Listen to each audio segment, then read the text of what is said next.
that's a determination that we have to make. I can't tell you what is in the minds of our people, but what I will say to our people is we have to determine as Virgin Islanders, as people who live, work, raise their family, their parents, etc., take care of their parents here, what we truly want to see for the Virgin Islands. And as we have our little children, I have 3 grandchildren, 2 of which live here. I want to be able to ensure that when my grandchildren are 21 years old, they would know that I was here. And this is what we did to make a difference, to pass the baton on to them. Just need a big bag, a big bag. I'ma get it so fast, I'm so fast. And when I get that money, I'ma make that last. Caribbean currency, we make that money last. We make it last. I just need a big bag, a big bag. I'ma get it fast, get it fast, get it fast. I just need a big bag, big bag. I just need a big bag, big bag. Welcome to another episode of Caribbean Currency, where Caribbean culture meets financial literacy. The conversation's so good, I had to jump in and interject because we didn't do our introduction yet, and we don't start going. So, today, before we get into the guests, I'm your boy Kyle, and I have my co-host, Redman. Finally, you got it right. I tend to forget my co-host from time to time, but nonetheless, we here, all right? Yeah. So, today, we have a very special guest. Special in many, many more ways than one, because it feels like a deja vu moment. That's an inside joke between us. We ain't gonna let that one out yet. Yeah. Right? But this interview is long overdue. It's one that we've been looking forward to and anticipating for some time, right? And we have daughter of the soil, St. Thomas born and raised, Virgin Islander, former senator of the United States Virgin Islands legislature, an educator, daughter of the soil, like I mentioned, a no-nonsense person that is here sitting in the big blue seat today. I welcome none other than Miss Donna Frett Gregory. Welcome. Hi. How are you? Thank you for that warm welcome. Yeah. You know, my favorite color is blue, so this is this going to be good. This is going to be good. Yes, because I'm in the blue seat, and my favorite color is blue, and I'm wearing my blue shirt. I should have known I would have wear blue too. Right. Is it Donna or is it Donna? Is it Donna or is it Donna? So let me tell you about that. I'm glad you asked. You know what? You're good about it. You bring it every time. I can't look her in the eye when I start it. So let me wear these glasses I'm glad that you asked that question. So let me tell you. So you guys are from the Caribbean, right? Yes. Definitely. And are you familiar with how Caribbean families, their children name one thing, and when they as they grow older, it's like, that ain't really my name, you know. Right. My real name is S, and then they have the middle name that they're using. So this is my story. So, of course, I was born here in the Virgin Islands, and I went to Lincoln School. You know what school is? J. Antonio Jarvis. Yeah. It used to be Lincoln School. And I learned to spell my name, D-O-N-N-A. Right. From the time I was Head Start. I went to Head Start. And came all the way up, went to college, D-O-N-N-A. When it's time for me to graduate from college, it was like, well, they need the paperwork. You know, you have to present your paperwork again. And they said, well, your name is D-O-R-N-A. I was like, well, how my parents teach me to spell my name D-O-N-N-A and I'm D-O-R-N-A. So I continued to call myself, to write D-O-N-N-A because that's the spelling that I'm familiar with. Right. And came back home, applied for a job in the government, worked in several C-suite positions here, D-O-N-N-A, retired, D-O-N-N-A. And then my name, very interestingly enough, I'm no longer in politics right now. Yeah. Not to say I'm not going back. Right. But so when I ran for office, let me go back a little bit. When I ran for Senate, I had to submit an affidavit saying that I would like for my name to be D-O-N-N-A on the ballot. That's what made me start to realize, like, this is a real thing, Right. that I really need to make the adjustment. But being a busy person, someone that really focused on doing things for everybody other than myself, to include my government, my people, I never really stopped to make the change. I attempted to do it like 2 years ago, got distracted doing the people's business. And, you know, I'm no longer in the legislature. Right. I have some time. And I said, Donna, you need to take care of this thing. And I just decided that I will make the change and change my name to the name that I've grown up. Everybody know me as Donna. Although my dad would call me Donna. But I always used to wonder why he called me that.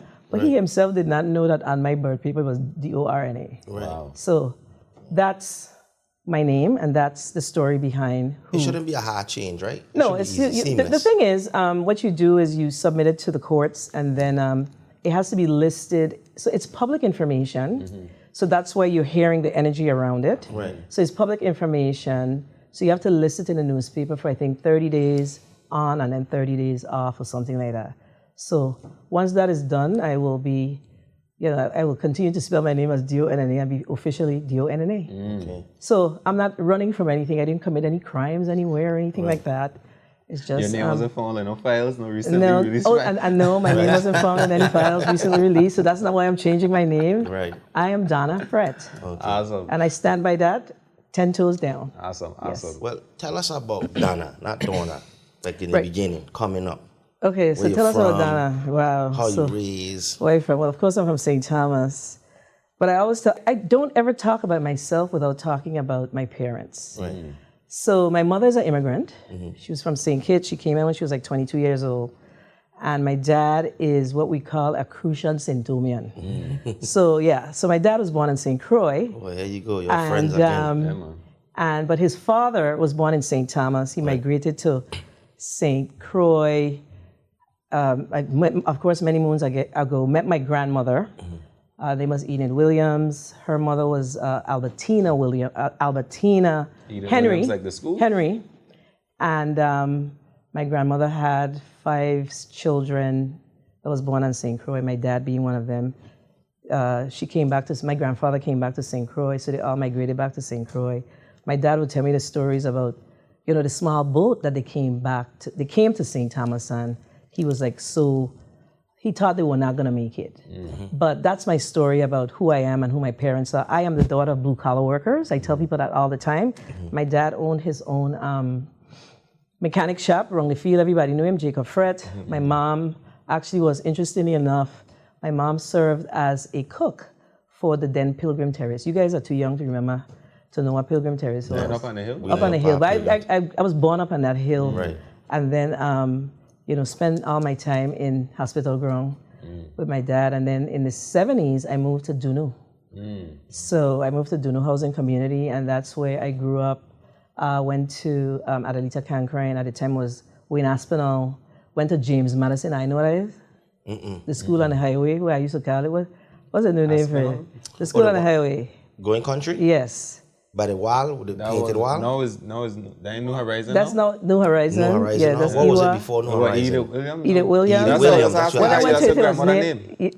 No, she named Enid. Enid. Yes, That's what I'm trying to find out. So I went to James Madison when I moved to the country, and went back to Charlotte Amalie High School.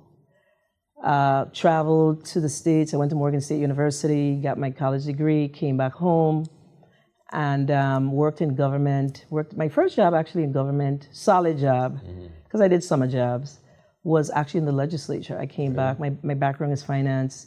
I worked in the business office there for a little while. Then I went to the post-audit division, and then the then governor Alexander Farrelly said, "Hey, I would like for you to be my director of administrative services, financial services for the Department of Education on the district level." And I said yes. How old you was when you were working, when you get tapped. When you get tapped. Because I say young people don't get opportunity. I was 23. And I'm glad you said that. I was 23 years old when I went to the department, about 24, when I moved to the Department of Education as a district director of admin services. And you notice I used the word district director. At that time, there was true district and state. We had 2 local education agencies, which is each school district, the St. Thomas St. John district and the St. Croix district, and then we had the state office. So the state office had their own financial leader. I was a financial leader for the district of St. Thomas, St. John. And it was a tough time. And when I say that, the older folks in the department who I was responsible for supervising, they gave me a run for my money. And Who you think you is? yeah, literally, who I think I am. But I'll tell you, I stayed focused. I maintained that I had to be respected in that space. And I left there with all those employees respecting me to the point that I actually went back. And then after I left education, I went to the Department of Justice where I served. That's my longest serving career.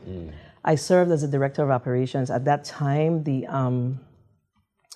Bureau of Corrections was under the Department of Justice. So I served as a director of operations for the Bureau of Corrections as well as the Department of Justice. So I work with the lawyers and I work with the correction officers.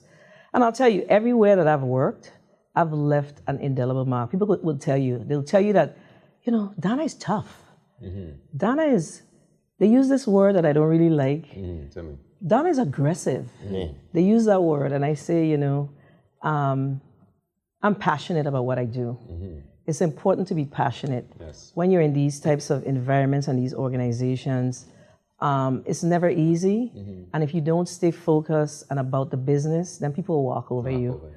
And if we're going to make change or shift or progress in any organization that we work in, we have to be focused. And we have different personalities, different energies, and I manage based on the circumstance. So I consider myself a situational leader, a leader that based on a situation, I adjust. So there are times when you allow your employees to do, there's some people you could just say, Mary, you take this on and it's done. And there's some people that you have to walk with them, hold their hand to get it done. So you deal with people based on how they are. And because of that, there's a little labeling about Donna Frett Gregory, but I'll tell you, when people get to know me, I'm very funny. I'm sure. So Yes. not to cut you off, but you think being thrown in one of those positions at such a young age, and I don't want to say thrown in as if like you didn't earn or wasn't qualified, because clearly you were qualified for that position, but you were in charge of a bunch of older folks, and we island people, we already know, and then you're a female on top of that. So I'm sure some of the people that you were in charge of were men. Absolutely. So the whole aggressive label that some folks try to give you, you said you're passionate, right? Do you think a lot of the passion that you carry today comes from being in those positions at such an early age, positions of managerial positions when you're in charge of other people and having to stand your ground in order to be respected? Do you think it came from being in those positions at such an early age? Some of it, and some of it, it's a lot tied to also accountability. So when you have to answer to your leader, you have to be accountable. I don't believe that you should go to your manager making excuses if you're unable to complete a task or get it done timely or get it done right. Then you have to come with a solution. So yes, there has been some of that for me, but I'll tell you a lot of it really is how I was raised.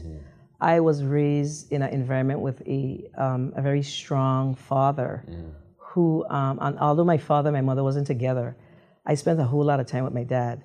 So I was raised in an environment where, failure was not an option and excuses wasn't an option. So if you have an issue with something, come bring the solution. So hanging back and, thinking that things will, being entitled just was not something that was acceptable in how I grew up.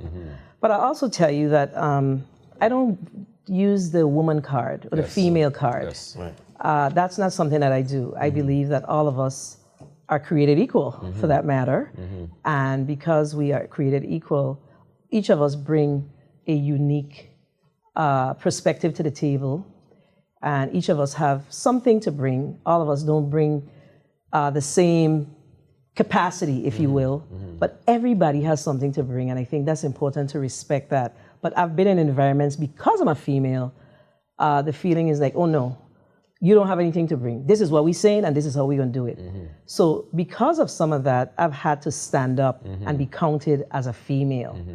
And, some people don't like that. Yeah. Some people don't like that. And I strongly believe, though, that what really matters is not your passion, but your ability, not only your passion, rather, but your ability to truly get things done. So when people say that about me, I say, so, okay, ask them, does she get it done?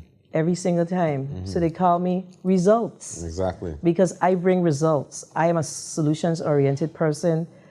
I can be a little task-oriented, but at the end of the day, is how we bring the solutions to the table. And, solutions require everyone around the table to bring perspective. Yes. It's like being in a classroom, being in a class project. We all know that in a class project, everybody don't truly contribute. But at the end of the day, there's always a group of 1 or 2 persons who will get a project done and everybody gets the credit. Yeah. But those people who are actually on the ground, grinding and making it happen, they're always labeled as, they always make the other team members feel a little uncomfortable because they know within their heart of hearts that they did not, they did not give it 100 for that matter. Well, former Governor Mapp had an aggressive leadership style. And some would say that's how he lost his last election because people complain about how straightforward and direct he is. They say he was too rude. And they say he was too rude. And then Mr. Nice Guy Bryant come in, and here we are. I know they wish they had a rude governor. Right. So how would you balance? I don't understand how Virgin Islands people are so sensitive all of a sudden. I don't know this new Virgin Islands, but here we are. You gotta respect people, though. I got it, but I just don't. I never knew us to be that, but we're that now. So how do you balance being aggressive and conscious of, because I went to get my board paper, and I'll just be frank with you, one time, and the office say open at 9. And when I get it at 9, they walk at them get it at 9. And then I had to wait until they put the coffee down and get a desk together. And I felt like on a map tenure, it would have been like, no, you got to go home because you're complaining about government, but you're a part of the government system. And here you are lackadaisically performing for the people.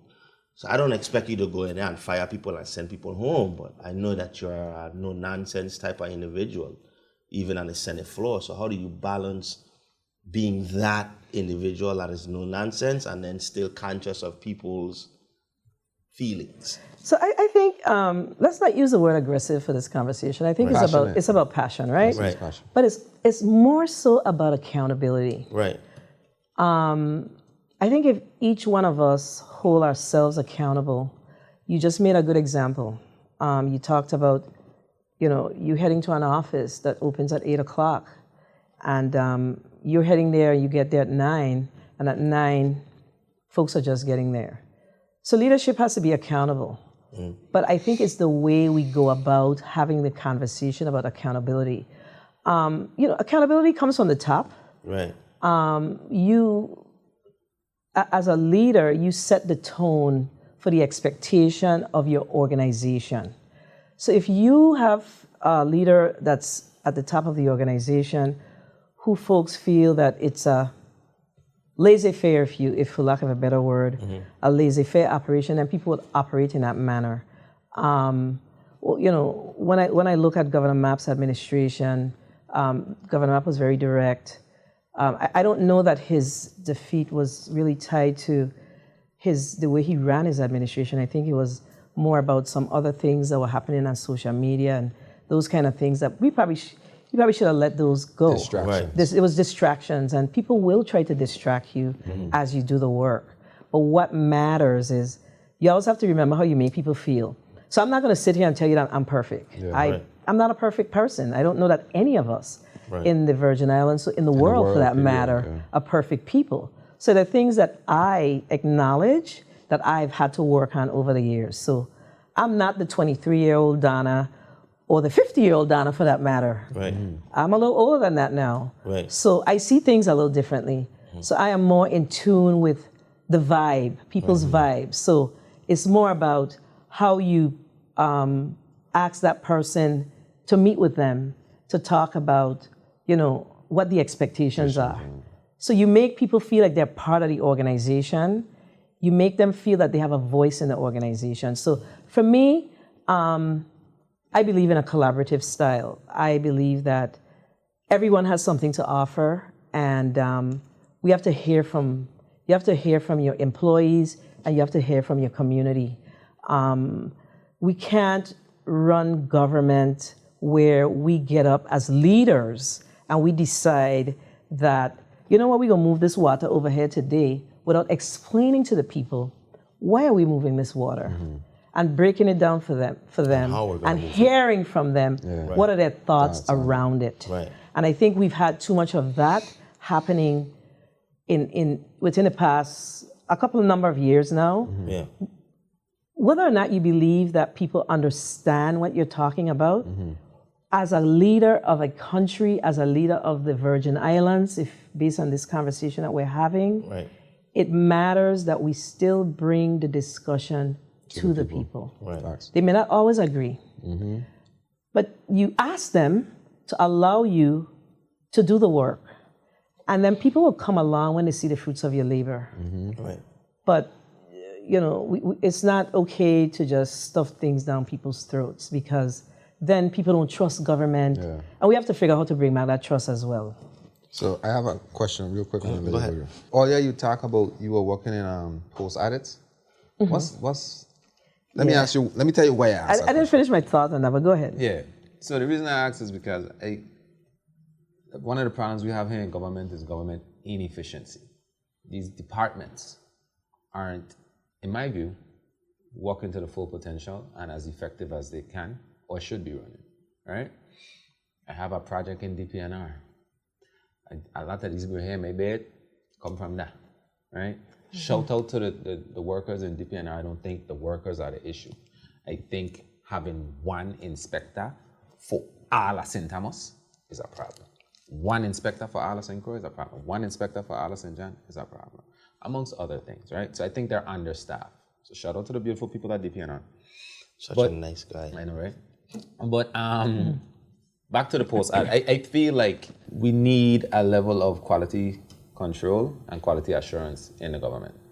A department that their sole job is to make sure that everybody is doing their job within the confines of what it is they're supposed to be doing.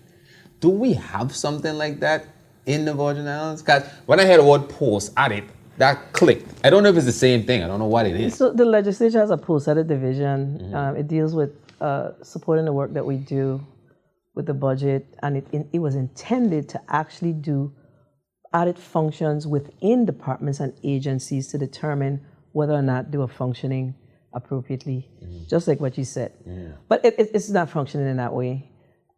But what I will say to you is, and I smiled when you talked about this, because I believe that we're at a place where we need an office of accountability. Yes. And I'm not about creating new departments and creating new agencies, but there must be some level of accountability. So you're pulling out your hair because you've submitted, I'm making an assumption, you're trying to get something done, approved, I'm sure, and it just seems like it's taking you forever. And there should be an opportunity for you to, the only way we're going to be able to begin to address the challenges that we have internally, some of it has to bubble up to the executive level of government, because when you serve as the leader of any country, you give people their jobs to do, and they're supposed to do their jobs, but you don't really know all that's happening on that step down, right? So how do you know what's happening on that step down? Based on where we are and the continuous talk about the fact that our government is not, what did you say? Functioning efficiently, then you can't continue to do studies, and you just can't continue to do that. But there must be a way for the citizens to be able to pick up the phone and say, look, I've been working on so-and-so for so-and-so period, and it's taking me forever, a business license, whatever it is. So then, those reports will come back to the chief executive, and that chief executive now knows what's happening, and they could have the conversation with the leader of that organization, that department or agency to figure out, to talk about, so what's happening here? I need to see, it's called KPIs. You have to have your areas that you are focusing on to improve. But what's the benchmark? What are we measuring? We don't really have nothing that we're measuring right now other than our community complaining about things and feeling like their voice isn't being heard because there's no place to report it up to. And if you have a place to report it up to, then once you're reporting it up, then there must be some accountability around it. I need this done by such and such a time. Not talk about it, but we have to get it done. And our citizens need to know that they have a voice, and if they have an issue, that there's a place that they can have that conversation and share it, and it goes back to where the concern is, and it's addressed. Yes. Two more things, Ruby. Go ahead. So the reason I asked, I used to work for a contractor that was on a DOD contract, right? I used to work for the Army, and the Army would send their auditors every now and again, randomly, and pop in and be like, okay, that work that I do 3 months ago, let me see your checklist and all the paperwork associated with that job. Oh, we don't complete that job. Yeah, but you were supposed to do this way, this way, this way, and this way, according to the contract, right? If we have a I that ain't dotted and a T that ain't crossed in that paperwork, the Army gonna say, listen here, you were supposed to do this job, you did it, but this I ain't dotted and this T ain't crossed, so the job was not done correctly. You gotta give us back money from what we paid you for that job. It's accountability. So no, when the company start to feel that, and they got to go in their pocketbook to give the military back their money, they're coming down to us like, yo, they initiated their quality control department to have full reign over all these departments. You go in there and you randomly pop up, and they want these employees to have the fair guard in them when this quality control people come, and they used to come in there and turn our departments upside down. But guess what would happen when the Army come down randomly? We pass them with flying colors. The company don't have to give no money back to the military. They ain't at risk at losing the contract. You keep your job. The people that lost the job is the people that weren't doing what they were supposed to do. We have some of that, right? So we have some of that in what we call our single audits. Okay. The challenge is we take too long to do the audits. So by the time the audits are done, I think the government is, I just saw, I think 2023 came out. What year are we in? That is crazy. 2026. 26. So I looked at the audits, and I could recall the audits from previous years, and I see that we've regressed. So we have a significant amount of findings. The question is, audits should be your benchmark, right? The audit's supposed to help you to determine the areas that you need to focus on to fix. So when you have the audit the next time, you pass. If audits are not done timely, then you don't know what you're doing wrong. Right. So I agree with you that if we have an office of an accountability, a unit, I'm just not for creating more bureaucracy. Right.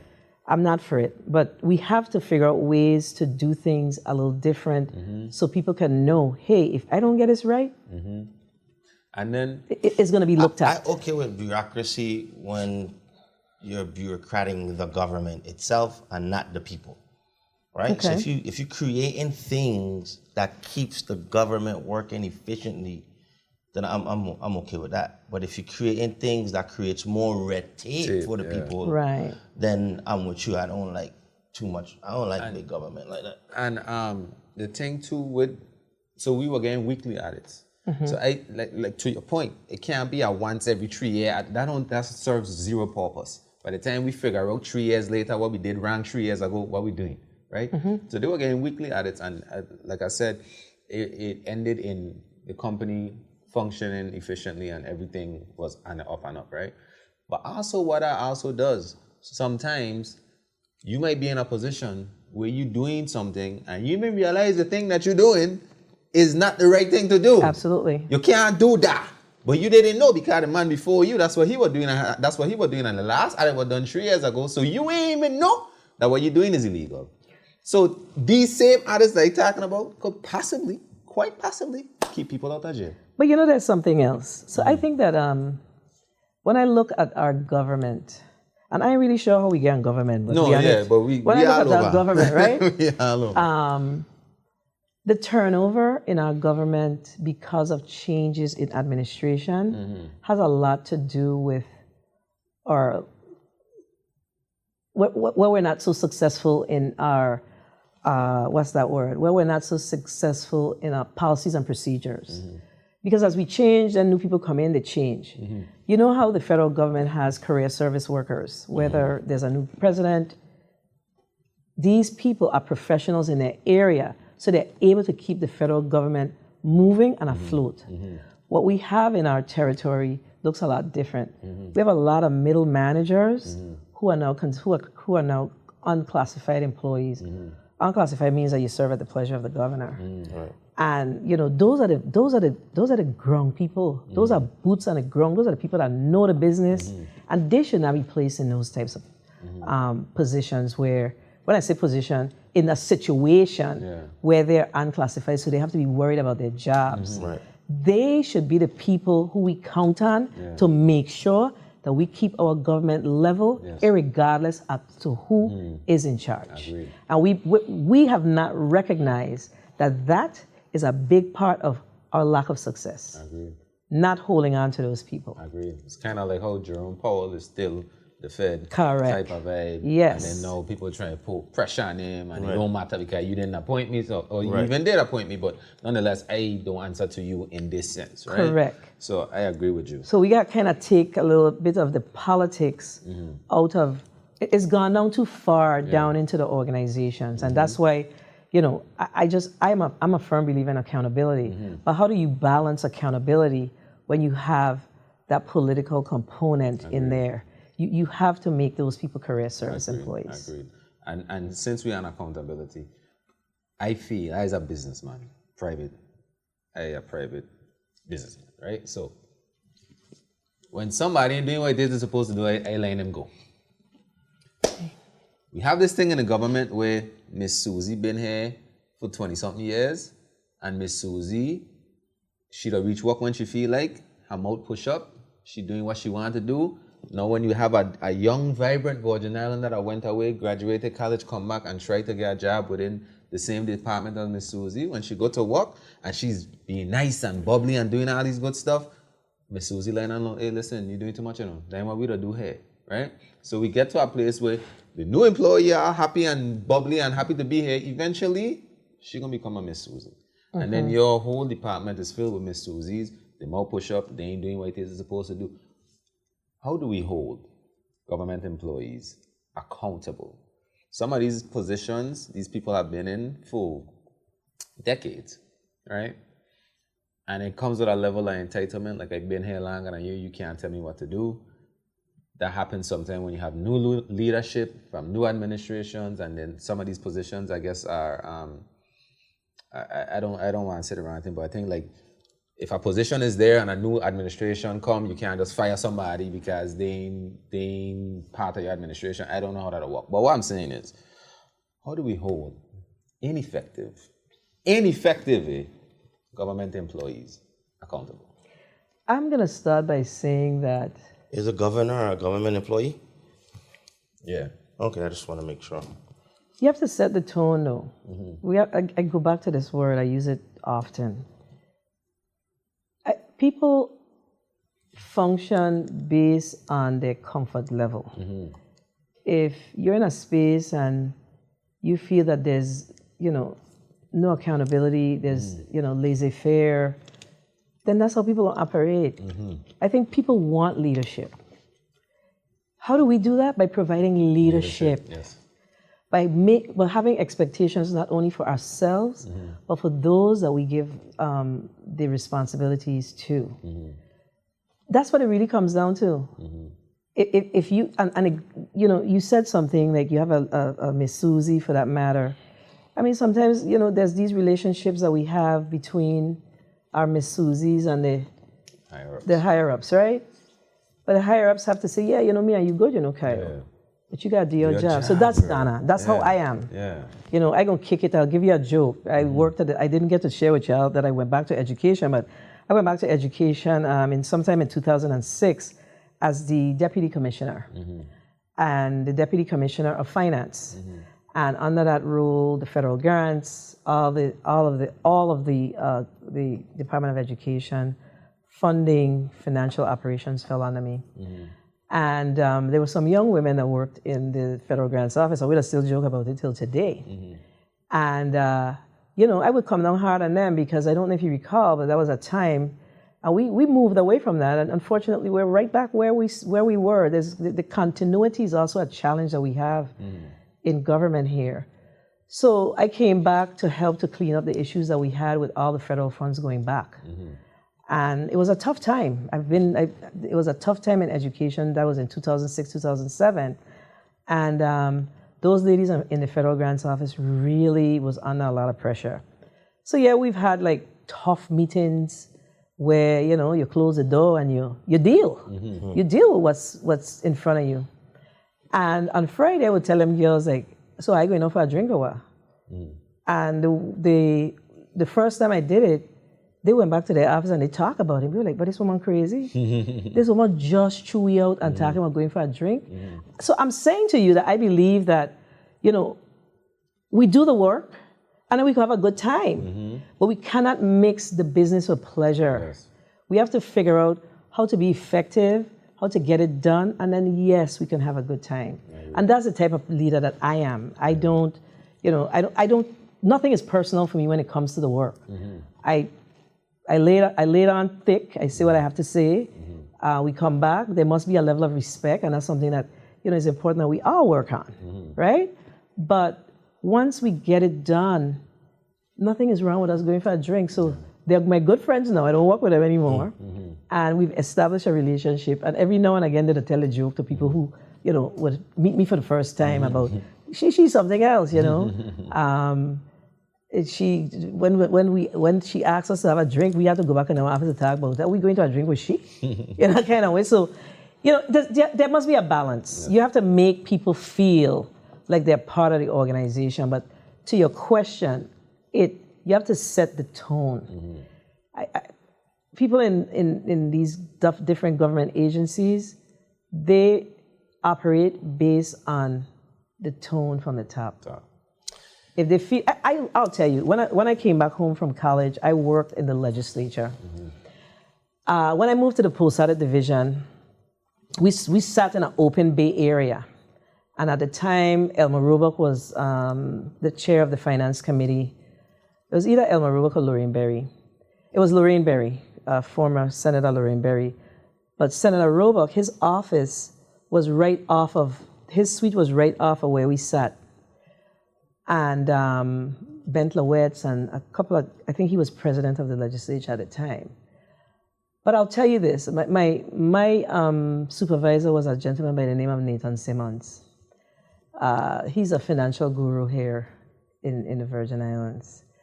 And employees will take a little break and talk smack and do all of that. But when you see them people come in, to tighten up yourself. I don't see that anymore. Yeah. We don't see that anymore. So we had big respect for these people. When we saw them come in, we acted like we were busy. Now everybody's, Donna, it's very casual. We have to bring back a level of respect and a level of accountability to our spaces. And then we'll see a big difference in how things work. But the tone has to be set from the top. As I sit here and listen to these two polished friends, so nice, the professional.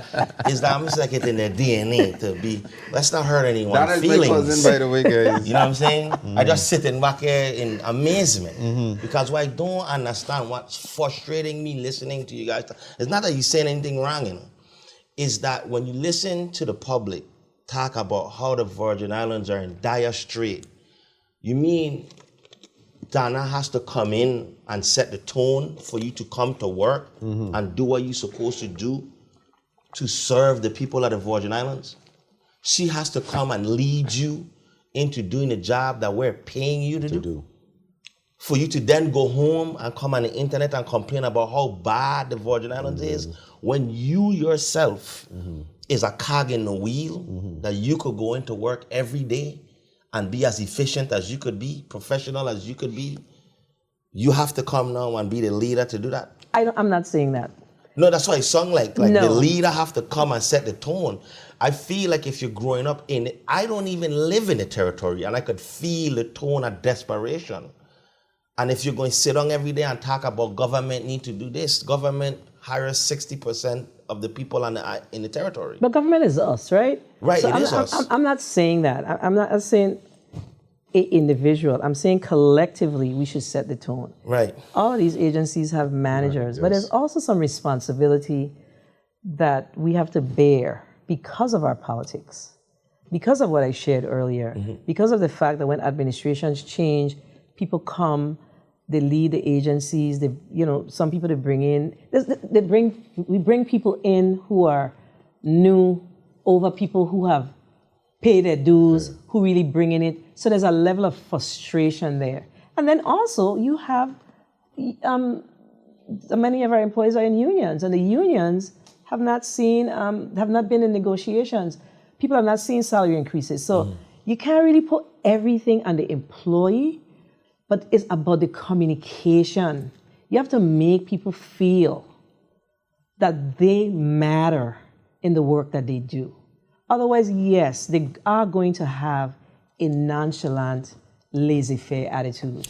If you are unable to pay them, then you have to set all of us. Right. So all of our detriment. So you're going to tell me because your leadership ain't setting a tone or certain things is awry that you're going to come to do a government job lackadaisically to your own detriment? I can't answer that question. So because when you live in the States, the dude, we don't know the guy in government Helena. We don't even know who all the government workers is. We're disconnected from them. But in the Virgin Islands, we know who we all are. Right. We know each other. You could reach out and touch them. But we have this mindset like it's like a separate thing. Like it's government over here and the people over here, when actuality, the people run the government. But do we make people feel like the government is over here and the people are over here? No. We have to ask ourselves those questions. I don't think the government, in a sense, yes. I feel like in There's one some of sense, I that. do. When you Yes. spoke about not communicating to the people, I think when people get in leadership in the government, especially when they come out, every senator has a Facebook. You could come out and say, hey, we discussed this. You don't have to wait for the legislative page to show the Senate hearing. You could come and talk to your people and say, this is the reason I did this and this is the reason I did that. And we don't utilize that. So yes, sometimes it feels like the government is separated from the people. But at the same time, most of the people work in government for these leaders and for these agencies. And if you want the government to be better, knowing that the largest employer in the Virgin Islands is the government, which is employing the people, then you should have some type of dignity or some type like of love, self-accountability as a Virgin Islander to go in. When I was going to school, my teachers were getting paid. My teacher used to work and then go part-time and work Pueblo. But every day she come into school, it felt like she wanted to be there. Not saying that that's not what the teachers are now. She wasn't teaching me for the money. She was teaching me for the Virgin Islands. She wanted to make more good people in the Virgin Islands. So we don't really too much. Yes, it would be great to have a good leader and it would be great to have good pay, but we're not there. So what do we do when we have those employees that's not self-accountable? No, we should hold them accountable. But what I'm saying, we have to start with ourselves, though. That shouldn't be an excuse because we don't have a good leader. That we ourselves as individuals, we can't say we love this place, but then we go to do our jobs. We do our jobs.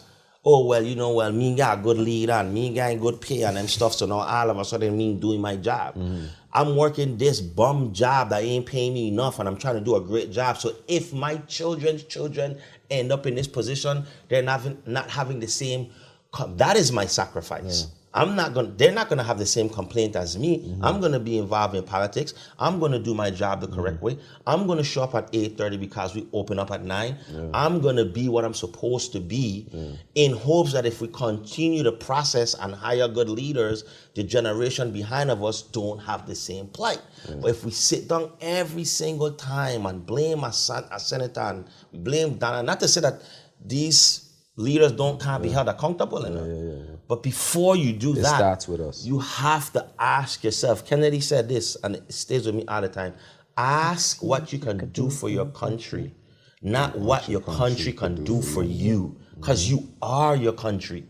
You understand what I'm saying? And we have this tone in the Virgin Islands as if we pour Donna in here, it's all going to be fixed. But she can't do it alone. We have to point it. Yes, she's going to steer the ship in them, but you got to play your part. So hear this. I'm glad you said that. So one of the things that I share with people all the time is I look at the Virgin Islands as a big puzzle. Right. And each of us, our shape is the territory overall. Right. All of the 3-4 islands. And our puzzle piece is our piece. And we have to fit it in. We have to fit our piece in and do our small part. Some of us can do a small part. Some of us can do more. But if we do our part, we'll see a better Virgin Islands. Right. If we do our part. We have to come to that self-realization that there is culpability all around. Right. All of us have a responsibility to make this place better. There is frustration. It is not a perfect Virgin Islands. But if we do our small part, I believe that we will see a serious dent in how things function here. But there is frustration. Yes. You cannot deny, and everybody, mindset is a thing, So some of us, all of us, we're different people. So all of us don't have the same tolerance level, right? We don't have the same tolerance. So some things that bother you may not bother me, etc. But some people can't really deal with all of this pressure. Right. So yes, you have things going on in your personal life, in your work life. How do you balance that? Your family life. Sometimes it's tough to balance. So that's why leaders within organizations have to see their employees. They have to see them. They have to see them and they have to work with them. And you cannot ignore when you see people are coming to work late every day. People are just doing whatever they want to do because they are doing it. You have to step in as a leader. And sometimes leaders don't step in because, and I'm speaking specifically to the Virgin Islands, there's a relationship that person has, like we said earlier, with a higher up. Right. So they make a phone call and say, hey, so and so say this. And then the leader call me as a manager and say, back off a she. We got that kind of stuff. That got to stop. Is what's creating a lot of the challenges that we have here. Now, when you want to say poor leadership, right? Good friend of mine, Carl Vaught is a good friend of mine, right? He made a boo-boo. Big mistake, went through the system, was convicted, he's going to serve his time. Poor leadership to me is when Governor Bryan sits at his podium and disassociate himself with one of his commissioners. Now, I ain't telling you that you're the reason he did it, but if it starts at the top, you have to still take accountability to the people in whatever ward you want to choose and say, as a leader, this is my administration, these are my commissioners, I have to hold some type of accountability for my choices. That doesn't mean you're guilty. It just means the people get to look at you and say, well, you know what? At least you own up to this one. If you're going to spend your entire administration passing a buck off over here and passing a buck off over here, then yes, it will trickle down to the employees subconsciously to be like, oh, well, that ain't me. Well, that's Susie's job. That ain't my job. Well, Susie was supposed to do 8. I was supposed to do 9. So I only doing 9. So whatever the 2 application that means missing, ain't getting done because that ain't my job. That's poor example of leadership. Just how setting the tone, I would agree to that. But I've got to be responsible. I got to be responsible within my department, within my little small job, as a janitor, as a cook in high school, as a teacher, as a maintenance worker, the smallest jobs. If we ain't taking pride in them, and then the next thing we're going to say is somebody coming from over yonder to come take our job, some man coming from Long Island come do the work that we don't want to do, that we ain't taking pride in, that we ain't involved in. So we could elect whoever we want and tell the subconscious mind of the Virgin Islands people shift into understanding that the responsibility, they love to come on the internet and evoke Martin Luther King and Malcolm X and all who march. We ain't asking you to march, we're asking you to do your job. Make this, you have something going on. Right now I got something going on. Life tough for me right now, but I got to sit down in this chair and do what's supposed to be my job. Right. So it don't matter what you have going on. Every man got to wake up in the morning, tie his boots up, and go to work and do the job of the people, whatever that may be. And you know what? You're absolutely right, Red. Absolutely right. The reality of it is, we're going to have some people that don't have that level of pride sitting down and occupying these positions. We got to get them out of there, man. That's what I want my leader to do. We got to get them out of there. Identify that person and say, go home. Because we'll tell these children... You can't mortgage the future, Kai. Yeah. You can't mortgage our children in the future because we have to be nice to this person. Yeah, bro. So I remember me, you, and Jamila had a conversation for Thought Was one year. And he asked me, well, Redman, what's the solution? And I said, well, burn it all down. Let me just burn the whole thing down now and start it over. Leave it to Redman. Because, let's burn it down. Because he would burn it down. The band-aiding, we just mortgage it. I rather suffer now as an adult in my 40s and not have an opportunity than to meddle my way through it thinking I might have an opportunity and my children for sure don't have no opportunity. That is the sacrifice you have to make. So maybe, you want to live the good life now, but maybe you can't because the unborn ain't going to have it while we over here, like Bucky told me last night, you want to be the hammer, but we need a scalpel. I asked him, but how long you want to use a scalpel? Because you're using a scalpel since I was in kindergarten. And now, like our school changed, but high school looked the same when you went to high school. Same bathroom, same locker room, same bummy basketball court. Matter of fact, then modulars for the last 7 years. Yeah, long time. That's the scalpel. The hammer is done with it. Burn it all down. Let we start fresh. Whoever suffer now, but these people in kindergarten can't suffer when they come of age. Because then when all of that is happening now, and you see the children, robbing jewelry store, stealing car, and you want us to hold them accountable, but we can't even. So you're talking about priorities, right? Yeah, yes. You're talking about setting priorities. And I have to agree with you 100 that, in order for us to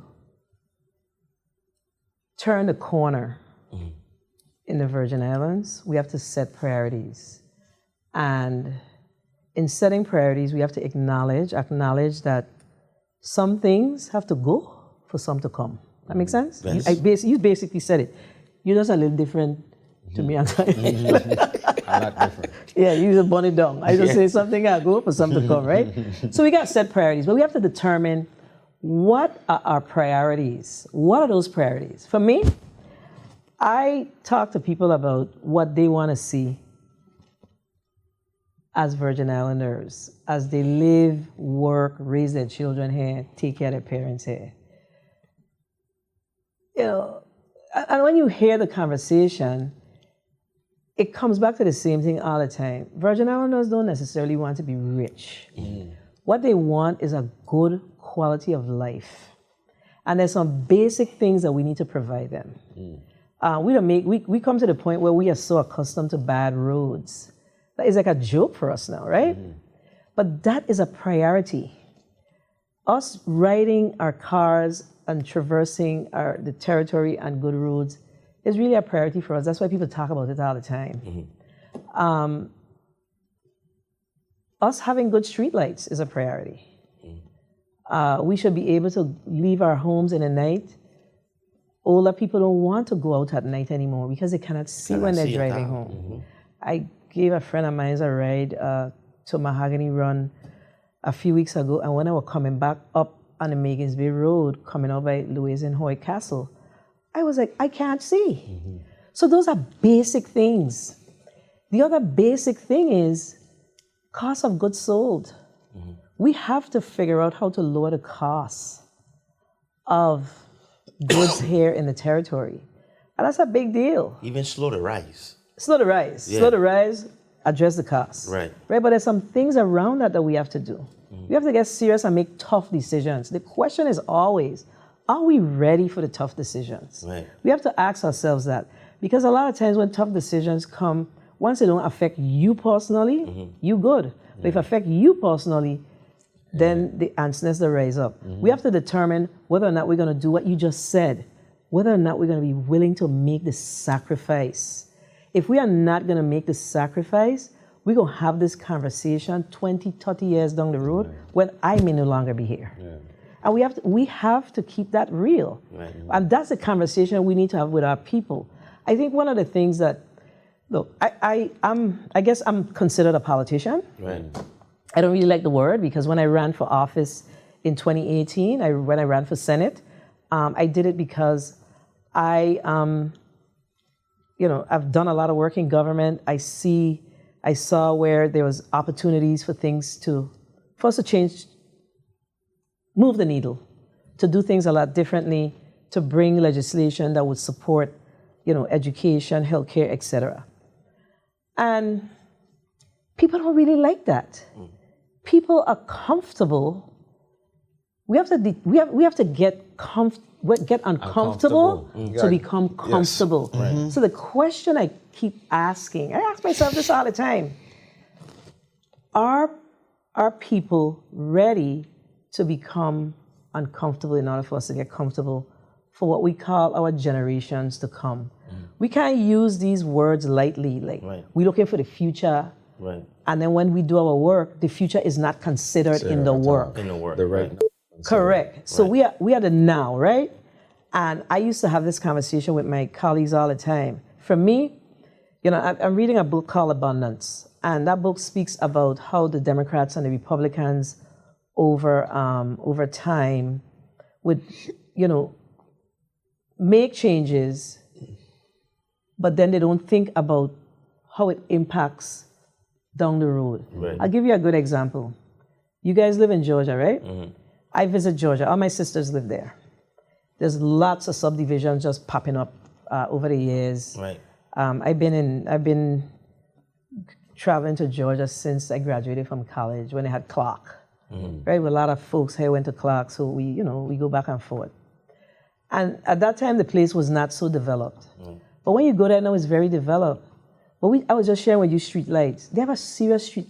They did not consider that part of the development. Right. So that's still an issue in Georgia. In Georgia, the fact that the place dark. Yeah. You go into subdivisions, when you come out, you can't see. It's very scary in traveling in those places. So I'm just saying that we have to think about the decisions that we make today, how they impact us in the future. Right.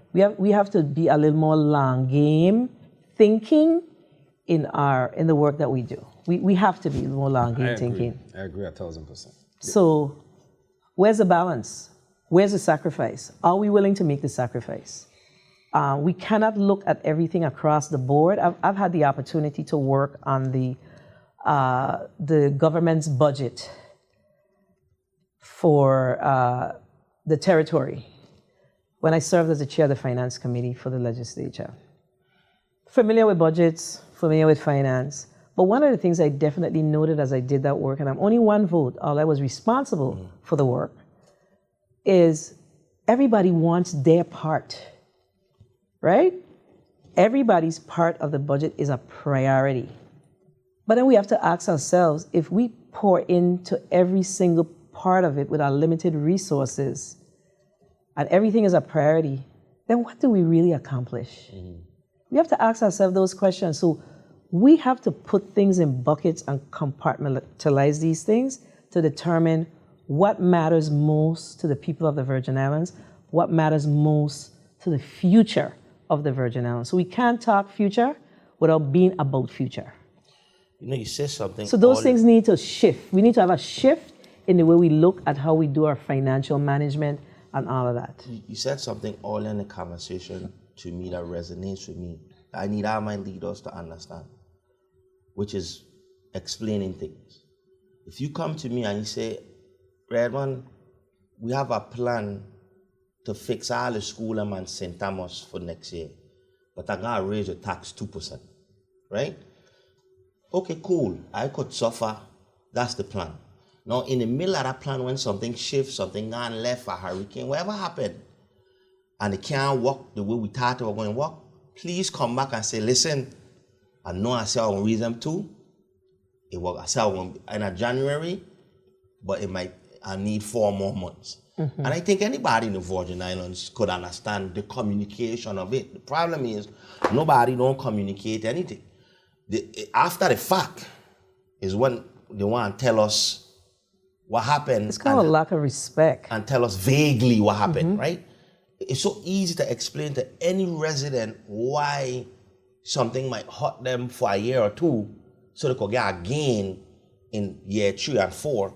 But they don't do that. It's like we elect them in there for them to feel empowered and like, oh, well, you know. When we get to they don't know none of this budgetary talk. Mm-hmm. Well, you could come and talk to me about it in layman's terms, and most people will get it. We're not stupid people. We're not politicians, no. We don't know the ins and outs. We don't have political science degrees, but we're human beings with jobs that support the country, so I think we're owed an explanation if something changed or not. When the ball field in St. Croix, what they've been building at it since when, right? It's 20-something years. So when the changes and the stagnation in happening in real time, if you come to your podium, I love Trump, you know, right or wrong, he will tell you everything every day.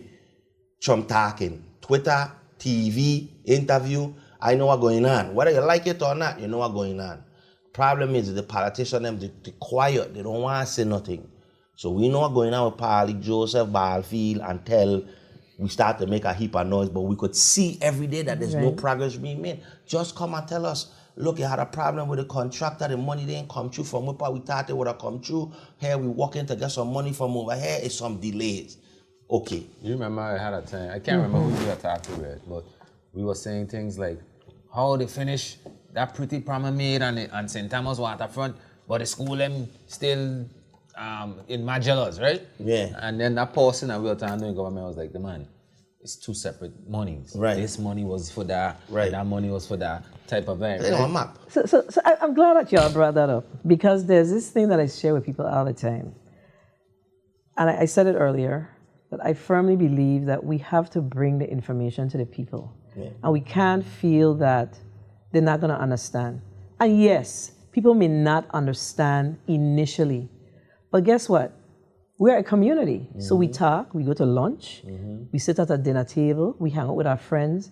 So from time to time, when you're hanging out with your friends, you say, you heard that thing yesterday about so-and-so, they talk about it. I didn't really understand it. And somebody in your circle will be able to share with you because they understand. Mm-hmm. But it's so important to have the conversation, because you know what? Whether folks are happy or not, informed people are a lot more comfortable. Yes. Right. If you're not informed, then you feel like people... Your teeth in. Yeah, yes. You know what's going on. You have to inform people so they may not agree. Yes. But if they're informed, then they have a better understanding. So I believe firmly in providing information. The government has a messaging problem. Mm-hmm. And we are just agreed. You guys have a big business to run, and a lot of your business affect the people. You cannot make decisions without letting the people know what's going on. A lot of the frustration come with these people don't understand what's going on. When we were saying crazy stuff like they could have take somebody waterfront money and go build back where you not spend all crying, right? Somebody said, my boy, you can't do that, it don't work that way. We stopped saying that ignorance because now we were informed. The problem is they don't want to inform you. They're not informing you on anything. They're leaving you in the dark. So now that comes with a level of we could do what we want because they don't know. But what end up happening when you're doing what you want because they don't know, the people them go impatient. They don't understand your timelines. They don't know what it is you planning to do. We just know what's going on right now and how the place is in dire strain right now. So we're gonna make a lot of noise and that's gonna bring a level of pressure. You know a perfect example of that is why we are so slow to pay back income taxes. Why is that? Well, I never understood that. And one of these days, I probably should sit on a little session with I so we could go over like how the financial management of the government works. But We're gonna hold you to that. there's a reason. So, and you know, I always say I've said this to the governor, tell the people what it is. Yeah. Stop making it seem like if you able to pay X number of dollars, you're doing them a favor. You're not doing us a favor. Yeah. So they use it as this carrot and a stick kind of thing. So there's a reason. So every year when we work on the budget, you anticipate receiving a certain amount of revenues, right? And off the top of those revenues, you shave off, let's say your revenues, you're anticipating 100 million. This is just for this conversation. You would shave off, just for this conversation, 30 million and say we're gonna pay out at minimum $30 million in tax returns based on the fact that we are anticipating generating 100 million, right? There are slow months. After the season, like heading into April to early October, is slow months. So you ain't really generating any revenues during that time like that. You generate revenues in tax time as well, right after April. After that done, things slow down until you get back up into the season. If you don't generate that money within that certain timeline, within that calendar year, or that fiscal year is more like it, then you're unable to pay the taxes on time. But people don't understand that because we don't share it with them. We don't say what the real situation is. And then you have something called earned income credit, right? So earned income credit is tied to, folks who have children and, they may not pay into the system as far as the tax base is concerned, what they're actually being reimbursed.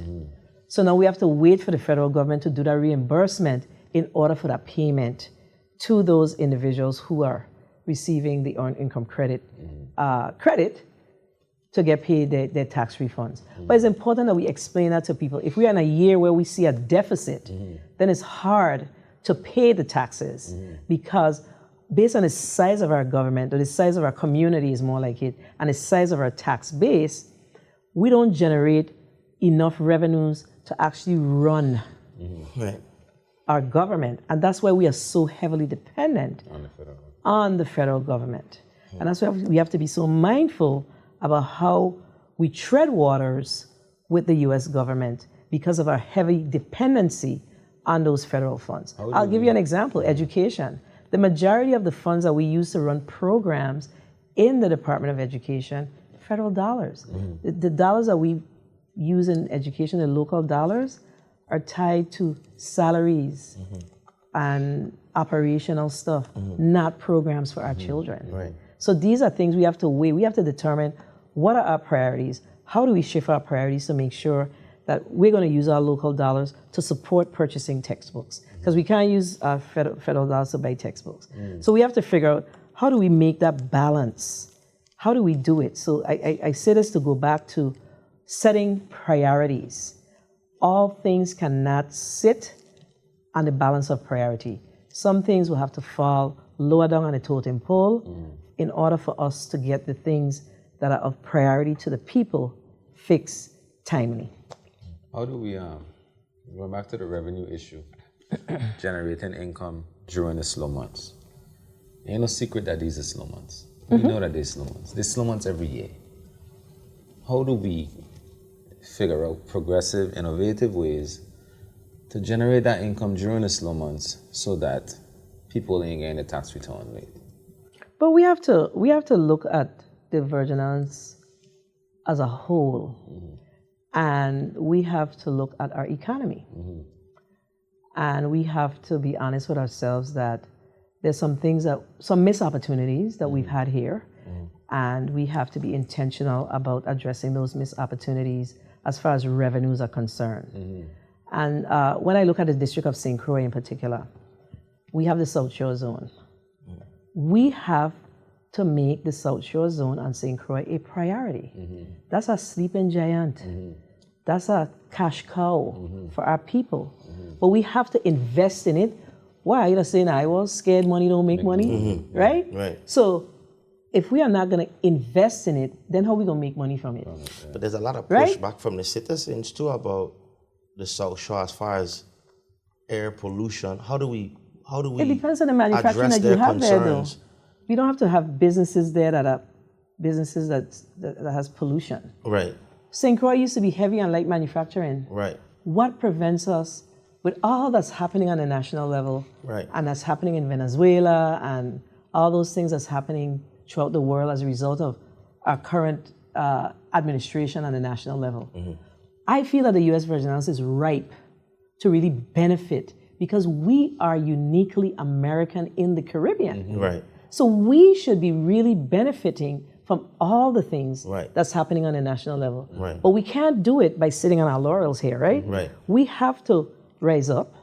We have to go and get the bacon. Right. We have to go and get it. We have to say, we are here. Yeah. And we want to bring back light manufacturing. Right. There's this thing that says, what, US made? That's what it is. Right. It's all about things being made in the US. right. What prevents us from ensuring that we, on St. Croix, we have the industrial park? And distribute to the whole Caribbean Why? or the southern region. And you see Right. what you just said? Distribute to the whole Caribbean. Anything that passes to go to America, where did it pass? It got to pass us, Right. right? It comes from China, it got to pass the U.S. Virgin Islands. Right. So why are we not poising ourselves Right. to ensure that St. Croix can serve the Windward Islands? Right. St. Thomas, we have the port here now, can serve the Leeward Islands.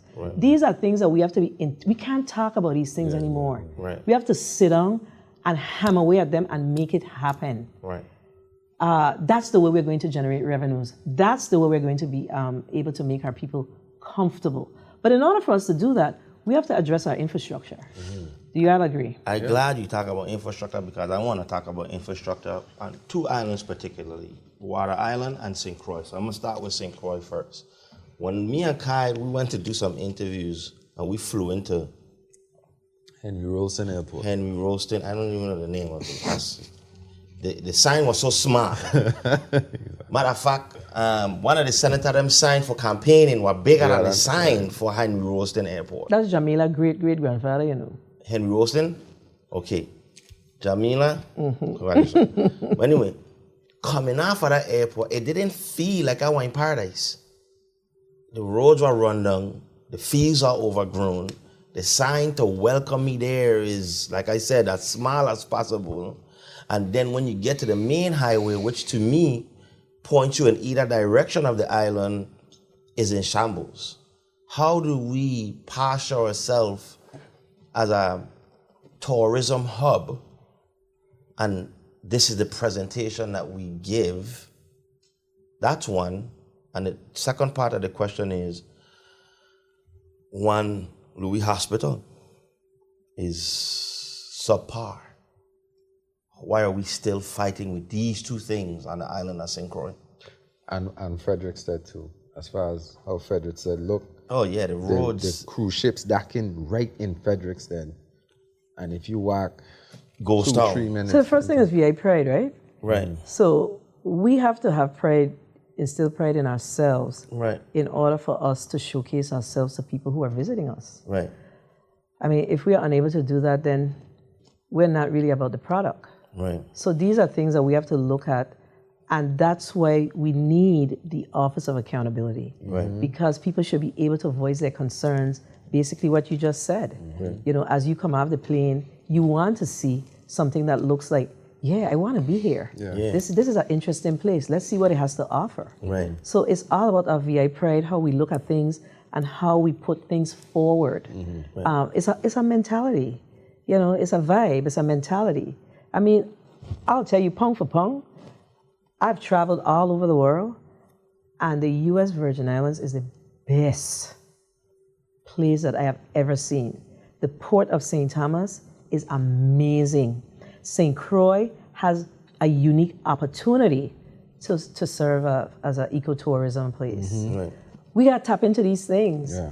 And I didn't talk about businesses there, but we have to tap into allowing small businesses, supporting small businesses. We talk about the economy. How do we generate revenues? Supporting small businesses to, in fact, encourage them to open be tour guides, to open small businesses within the whole ecotourism.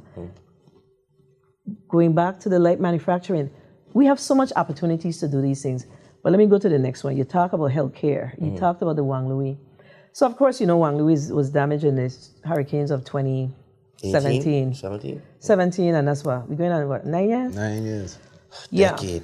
So that's, it's literally almost a decade. And that's why our people, going all the way back to the beginning, you see how all this stuff is interconnected? That's why people are frustrated. And how do we build an economy if we have people who are going to come here to serve, to open their businesses? They want to know that they have a good healthcare system. But we have to be intentional about it. We know our hospital was damaged. There's been all this back and forth. I can't really give you all of what has happened with Wang Louis, because I'm not in government. But I will share with you that we have to be intentional, setting timelines and the benchmarks to get the hospital rebuilt ASAP. But rebuilding it, and then what? Because then we have to ask ourselves, and then what? We have a beautiful hospital that's rebuilt, then what? We need, overall, for the territory hospitals, we need a state plan. We need to know that, we need to know what it costs to run our hospitals. The question is, do we know that now? The answer is no. That assessment is necessary, but in order for that assessment to take place, we within ourselves, the leadership, we have to implement. We have to get the state plan done so we can know this is what it costs, so we can get our reimbursements from Medicaid and Medicare. But even to that, right? People fly from Long Island to Miami for healthcare services. So why in the Virgin Islands, where America, as far east as America could go in? Yes. So why are we not invested into healthcare tourism? Why are we not saying, you know what, let's not just build a hospital, let's build a state-of-the-art hospital, let's build a cancer treatment. We know diabetes is a problem in the Caribbean. We love to eat slugs down. Right? So we know this. We know this about ourselves and our genetics. Why are our leaders or young minds or forward thinkers not saying to ourselves, yes, it doesn't have to be tourism, beaches all the time. These people don't have to fly to Miami. They could fly to St. Croix and be serviced. It's no way we have a university offering free scholarships or free admission and teaching nursing, and we have some of the leading nurses in the world. We produce them. I know them. Absolutely. Right? And we're not utilizing that talent at home, paying them very well, because people are flocking to St. Croix to be in one of the best healthcare facilities in the region, best diabetic treatment in the region, best cancer treatment for women in the region. Why are we not trying to relax immigration laws in a sense so these people could come to the Virgin Islands? Well, you know, we can't relax immigration laws. We no, have to, that's to be, make that we can't, but no, that's to be done on a national but we level. answer to money. Right? So things relax when money's involved. So if we could see money and we could see how this benefit, because the more we become self-sufficient, the less they have to give us. The less they have to give us is the more open to what we want becomes. But if they're just dumping $20 billion a year into us with no returns, who cares what you have to sit on? So we have to make that pitch, right? So we make that pitch on the federal level. Right. Because I agree with you, this is something that's, I feel is very important to the Virgin Islands.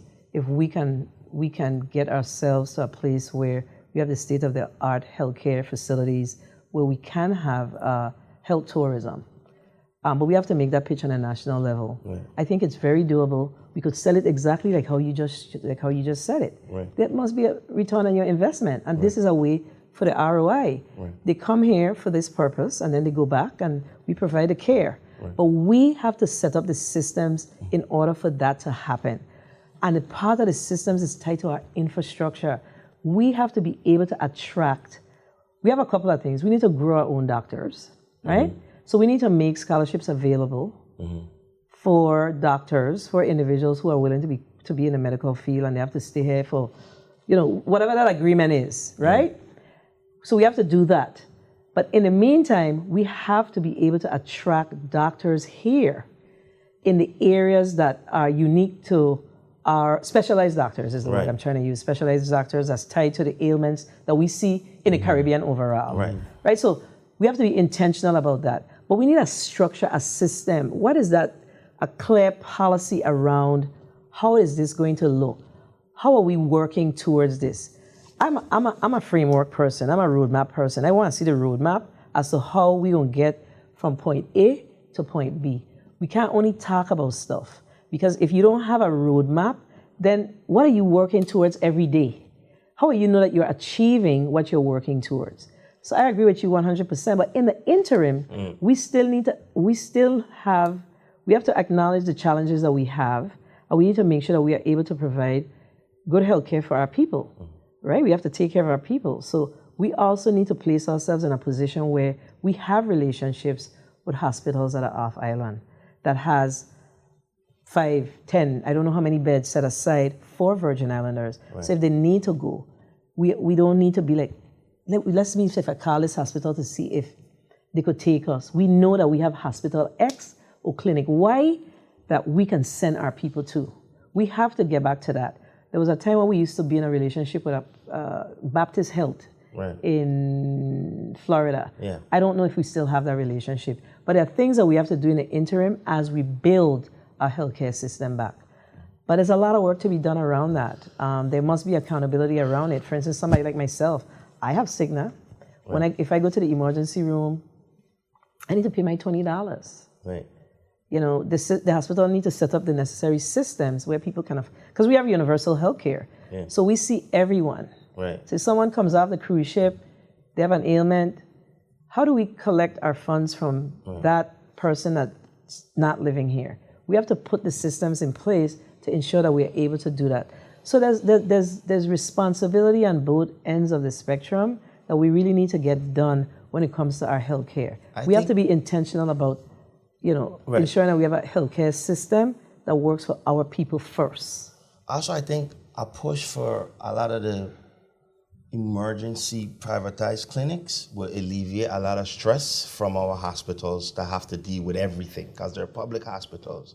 So instead of taking your data to the emergency room for, I don't want to call it the simplest thing, but if they're one or two emergency clinic on the island, urgent care is what I mean to say, urgent cares on the island, that alleviates a lot of stress, because the hospital are government run, right? And the employees are overworked, underpaid, all these things, and then the public is going to complain. So I think that when people are campaigning, former senator, they don't, we like say, it's a fish fry, just feed them fish, go down in the ghetto, pull the whole hand out, try a jam, and everybody good. I think that these should be the conversations within the campaign management of what is viable, what can be done, so that when we step in front of the podium, we're able to say, hey, look, this is what I want to do, But it can't happen in year one. So year one, these are the priorities. Understand, even though these things are the priorities in year one,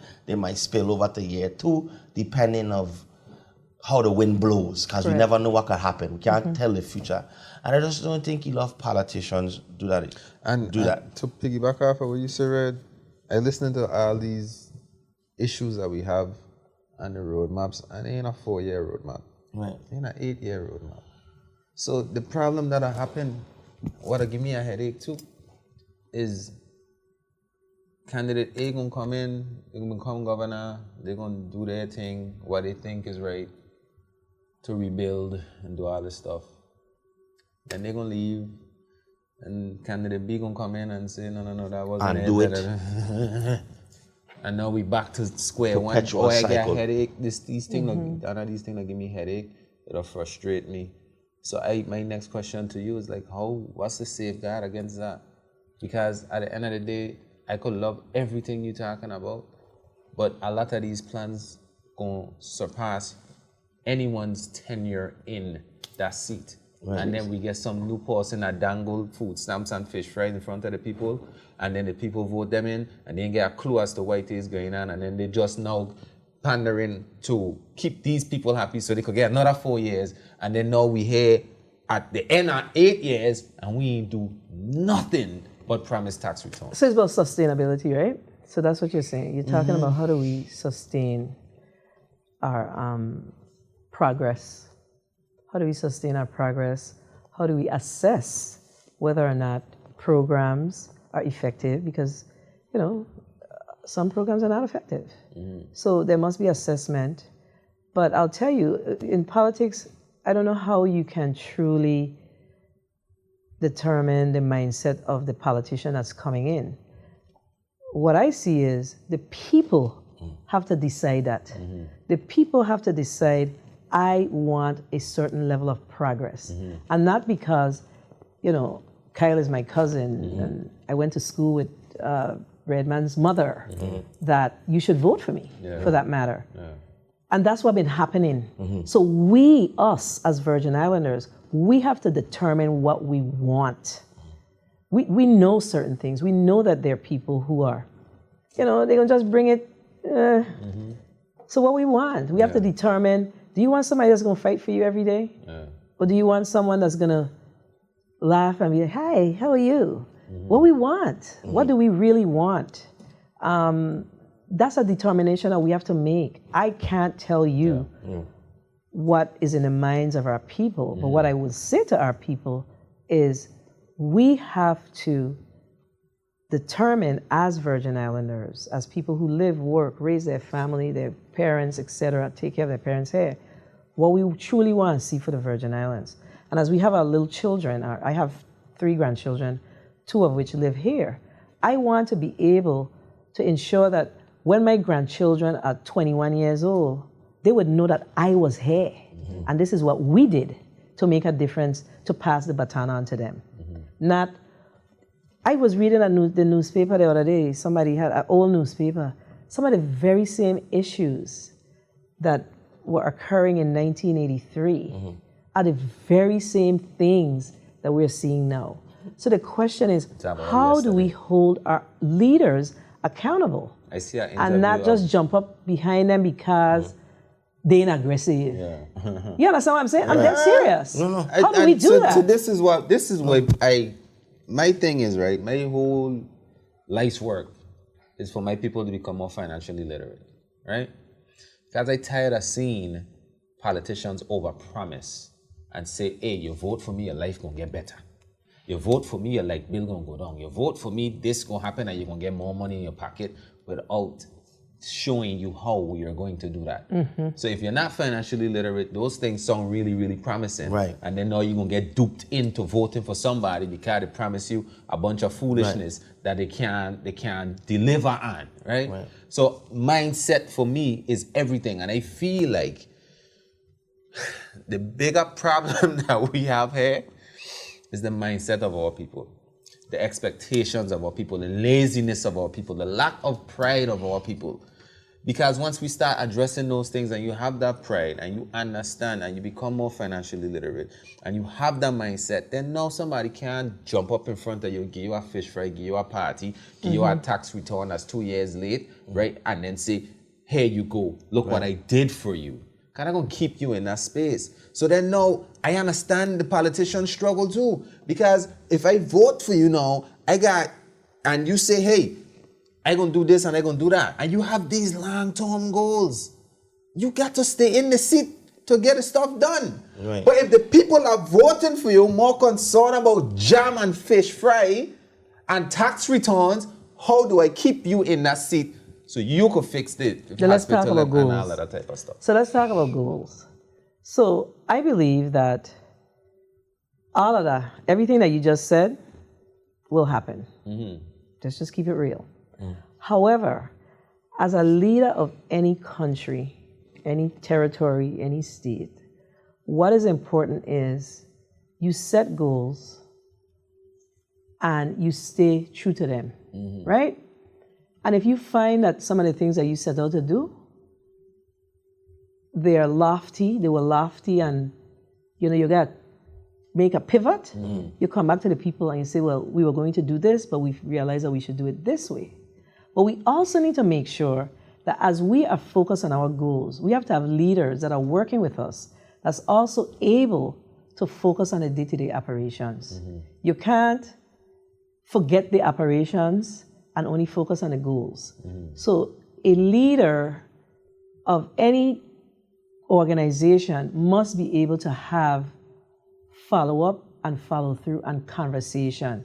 You can't say, Redman, I'm making you director of them white shoes where you got on, and then you just take it and run, and I don't know what you're doing to ensure that your shoes remain white.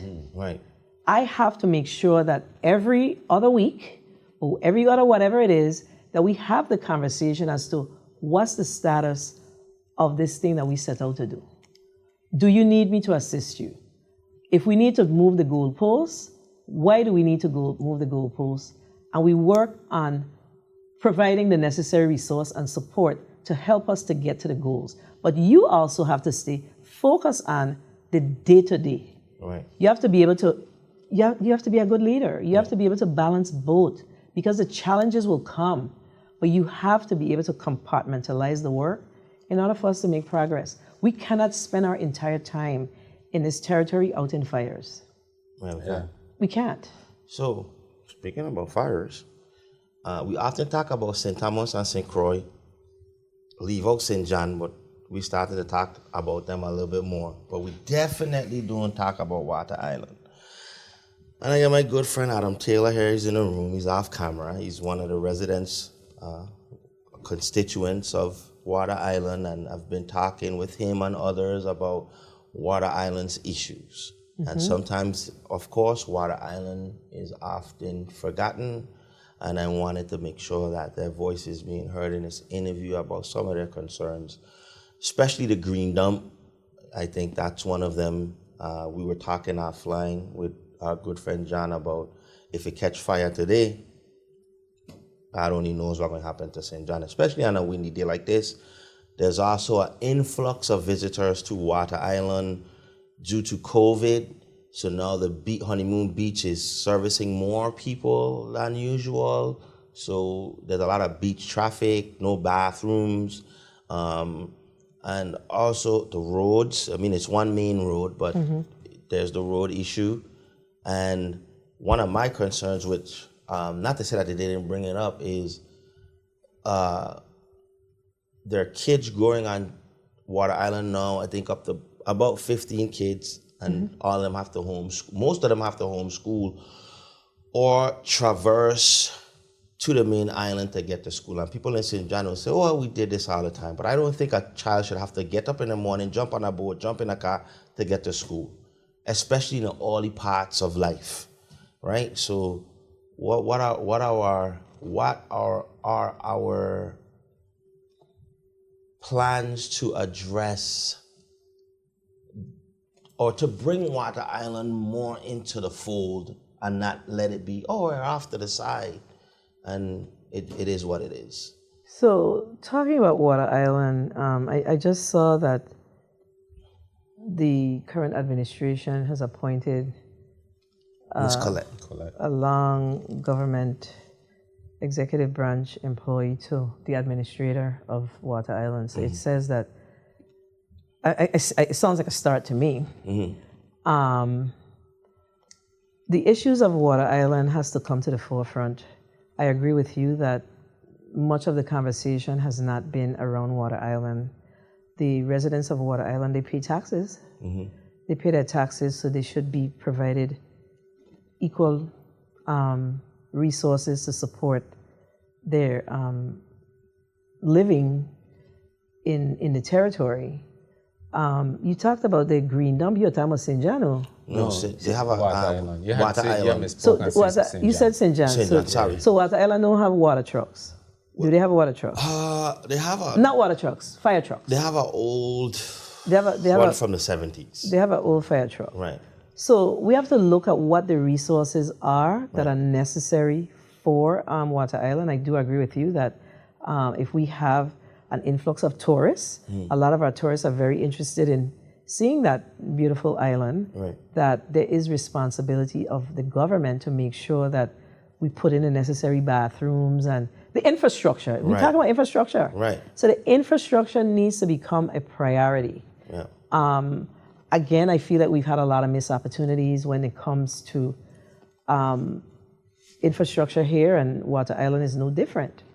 So now we have to look for new revenues, new funding in order for us to really support what needs to happen on Water Island. But I agree that the folks on Water Island, they pay their taxes, so it must become a priority. So I am all up for looking at it and seeing what we can do initially to support Water Island. Because I agree with you, if there's a fire or something huge over there, they have to wait for folks to come over from St. Thomas to address it. Right. So even if someone gets sick, so we have to figure out what that can possibly look like, within reason, of course. Right. Yes. I have a question in regards to this historic preservation. Maybe you could help me with it. I hate it, by the way. Oh, God. Sorry. Frederickstead, Main Street. A lot of our prime locations are governed by this historic preservation department, board, whatever, right? Some people feel like it's restricting progress because there's so much, again, red tape. How do we preserve our history and still be progressive enough that we could thrive economically and allow the small businesses to do their thing to generate that income so that we could keep this place thriving? So historic preservation, I think we need to relook at some of the laws that we have around historic preservation. It's a tough balance. But I believe that folks that sit on the board, they're there to ensure that they are following the law. So the law we need to take another look-see at the historic preservation law to determine how we could find that balance and make sure that we maintain our culture. Because we don't want to become so, we remove ourselves so far away from our history that we lost it. Because I read the guy that knocked down the St. Thomas, I love St. Thomas sign in Vendors Plaza. Yeah, but that's... I don't know nothing about nothing, but I heard that the historic preservation has said no, and then the administration went forward with it regardless. So it's a situation like, well, you wasn't supposed to do that, so knock it down, ain't belong there. The same thing I was saying that a lot of tourists will come and take pictures and go viral and TikTok. It probably could have been designed in a way that was more historic. I don't know, but I'm saying overall, the laws around historic preservation we need to look at it. We can't keep complaining about it, and we haven't sat and look and say, well, how do we come to a happy medium here or there? Yeah. And you asked me a question earlier about the town of Frederickstead, and I did not answer. And, I really need to answer because that's one of the areas that's been on the forefront of my mind. I had the opportunity to visit a city in Florida. It's a blighted community in Florida, black community, and they wanted to, very similar to how Frederickstead is. And I think it was their mayor came in and made some drastic changes. They hired some folks to really look at the town to determine how they can improve the town. And I believe that Frederickstead in particular can be a major economic driver for the Virgin Islands. It's a sleeping giant, and we really, really need to give it a priority. It goes back to what I said earlier. All things are not created equal. When we look at all of our towns, that particular town now, and then we could go to the other towns. But that's where the cruise ships come in. That's where we service the cruise ships, the tourists when they come to St. Croix in particular. That's the first thing to see. So we have to figure out what are those things that we need to do to work along with the Frederickstead community. What is that redevelopment plan? So that's something that's definitely on my forefront, the redevelopment of Frederickstead. Within, it can't be redevelopment as gentrified. It has to be within what the people of Frederiksted want. The people that own the properties, the people that live, work there, we can see more businesses. We need to make opportunities available. We can't talk about it. We have to ensure that we are able to provide resources to prop them up. We have an issue of probate. That was So my next probate is a big topic. issue. So we have to say to our courts, nothing prevents our courts right now. I think there's an opportunity for us to say, we want to see 5 probate judges, magistrate judges that focuses only on probate. To speed up this process. It'll take 20, 30 years. And then we have to, but there's some drastic decisions that will have to be made. If people don't want to budge, then we got to talk about it. Yeah. But we can't keep our place the way it is. It is, yeah. There is intentional work that has to be done when it comes to our communities. So this is my thing, right? When it comes to historic preservation and history. And everybody going to say, well, we're not America, but we are, right? So if you go to Virginia, and you go to the oldest town in Virginia, it looks modern, you know. But on every building that is of significance, there's a big plaque that lets you know what was here, what happened here, when it was here. If you go to a park, there's a sign that comes out of the ground that lets you know who was here, when they was here. And then in that town, there's a big museum that preserves everything that has ever happened. And we have a problem here in the Virgin Islands, like you have a tree right here, and we need to put a hotel here because we're suffering, we need jobs, or we need to put a business here. And then somebody's gonna come out like, don't knock down that tree. Queen Matilda fried the first fish ever here. Okay, well, knock it down and put a sign and save the stump. Build a hotel, and in the middle of the hotel floor, the stump there and put a sign there. But there's no way you're going to ask me. I love history. My mother is a history man. I love history, right? But I don't love history more than I love my future. Because history gone.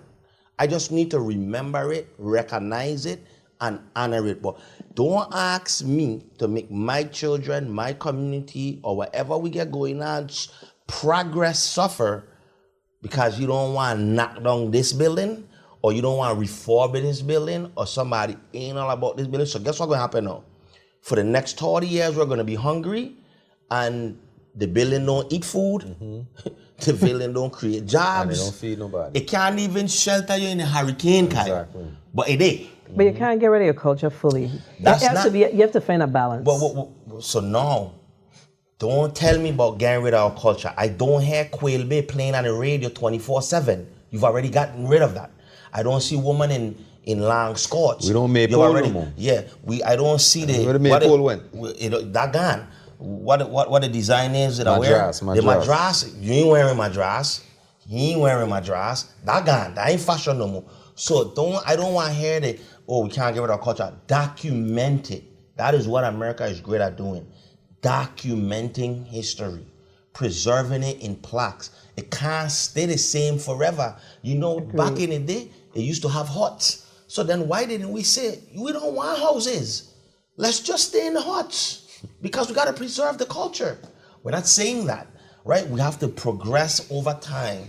So we have to, I'm not disrespecting history. I am saying, do not ask me to forego my children's future because you want to save how Frederiksted used to look when they burned it down. They didn't burn it down for me to keep it the same. They burned it down and created opportunities for me to be able to be one of the islands in the Western Hemisphere that is leading in progression. Sure. What I get from And it is the folks in Frederiksted when I went over there, the probate issue that you touch on. As much as we would like to knock these things down, they tie up in probate because grandma didn't have a will or a trust, or maybe she had a will and then she realized, well, she didn't realize how she gone, but the other family, them contesting the will, saying, oh, I dissolve this, I dissolve that, and now it tie up in the court system. So we can't do nothing until they figure that out, until the court says what they can. How much probate judges we have, Kyle? I don't know. How much? But we don't have any judges that are specific for probate, but there is opportunities for, there are other states that have, like I started to share with the city of Rivera. Right. So they were able to actually rebuild their city. Build new homes. People had to end up paying their taxes. They did what it had to do with regards to the probate. Made opportunities available for young people, young professionals. They were able to bring new businesses in. There's an Amazon there now. We have to focus on how to get it done. There will be noise, and we just have to do it within the confines of what the people want, because you have to respect. I hear what Redman is saying, but you still have to respect how people feel about their place, how people feel about their ancestors. There is a way to work around certain things, but we really can't. We can't just throw away everything, because the people are people that forget their history. A lost people. So you know what the beautiful right? thing about this is? There's a balance here. He way over there, way over here. When we start talking, we don't reach right here. Right. So he say burn it all down. He don't really mean that. What he mean is, let's figure out how we could get to this place where we could rebuild and we could preserve the culture at the same time. Because two things, one thing's for certain right now we doing nothing. And these buildings just standing here and we can't make no time. So in his frustration, he's gonna say, knock it down. I would hate to come out of the cruise ship in Frederickstead. And see that. I spend all this money, I come out of the cruise ship in Frederickstead, and it's a ghost town. But we have people that are property rich, right? But they don't have the resources. So that's part of the government's responsibility to figure out, how do we support these individuals who are willing to do something with their property that's in our towns. Let's just use our towns for this conversation. Who are willing to do something with their property in our towns, but don't have the resources. We need to make the opportunities available to them. We are not doing that. We have our Economic Development Authority, our EDA. We need to retool our EDA to ensure that we are able to do that. When I'll talk to you about the Epstein dollars, I served as the president of the chair of the Finance Committee when we received a bulk of the Epstein funds. And one of the things that I fought for was for us to actually, and I was able to get it done. But guess what? I speak to the EDA director all the time, and he said they ain't getting money yet. We set aside $10 million to do exactly what we're talking about now, supporting Virgin Islanders in the respective communities, the historic towns, where they're able to do the build back. Depending on what it is, if they live in a property, it could become a grant eventually. If they don't, then they have to pay off the loan. But we got to figure out how to support the people. Do something, but if they receive the money to get it done, the money was never released. What are we doing? Okay. It ain't happening. So it's not as if, and I tell people all the time, there's really nothing new under the sun. There's a lot of work that has been done here. It's about implementation and follow-up and follow-through and accountability. And coming back to the people and saying, hey, they set aside this $10 million to rebuild our towns, so to support families who have property in our towns. But we really can't use the money for that right now. So you come back to the legislature in front of the people and you say, why? Because we want to use it for something else that's more beneficiary. Let us say whether or not that is okay with us. But we should not be making all the decisions for our people. These are people. These are people that's living, breathing adults. So our responsibility is to come back to the people to find out what they want. I have a touchy one. I would love to hear an answer to. We live in the mainland. When we go to the mainland, we're required to assimilate, right? We don't have to really be involved in everything that happened on Cleveland Avenue and Peachtree, but we just have to follow the laws, pay our taxes, and contribute as we can. No one gives us a headache too much when we're up there unless we're putting ourselves in position, right? But we like to go up there and we from the VI and we's island people and we're going to do island stuff. We've created a bunch of island things in Atlanta. Island carnival, island clubs, island cuisine, fine. But it seems like when people leave from the mainland and come here to find a life, we require them to assimilate. And then when we require them to assimilate, we want them to go to Children's Parade, but we don't go to Children's Parade. We want them to be in everything that we don't even participate in ourselves. And then we have this outward rhetoric as if they're a problem to us. Like, they're coming here and they're taking up all our resources. And how do we change the tenor of the conversation? Because they'll be like, oh, well, the children don't go to Charlotte or Mali, they go to Antilles. Well, look, if I come in here and I reading what's going on in the Virgin Islands, what's happening, and I watching consortium, and I know to the school and reblade, I promise you, Amir and Amara ain't going CHS, you know. They're going to go Antilles too. Me point my children in that school who just come from using bathrooms to bathe after phys ed, and these bathrooms in public school don't have it. Why should I have to dumb my thing down to prove to the populace to assimilate? So the grand question is, how do we change the tenor of acceptance in the territory of others coming to find a way of life? It's not like they're committing crimes. They ain't killing us. So how do we change that? Because if it seems very hypocritical to me at times when we want it one way when we go away, but then when people come in here, we want it a whole other way. How do we convey that to our people? The acceptance is more around what we talked about earlier, what we basically touched on for most of this conversation, and that is, how do we make Virgin Islanders feel? Right. How do we provide a good education, good educational facilities, good healthcare system? How we make them feel? How do they feel included? Right. So when they see folks coming in from the outside and benefiting, naturally, it's like having a stepchild. Right. Naturally, it's going to give off that vibe. Right. So we have to be intentional about making sure that our people, the basic necessities for our people, we make it available to them. Right. That's really the bottom line, you know. Right.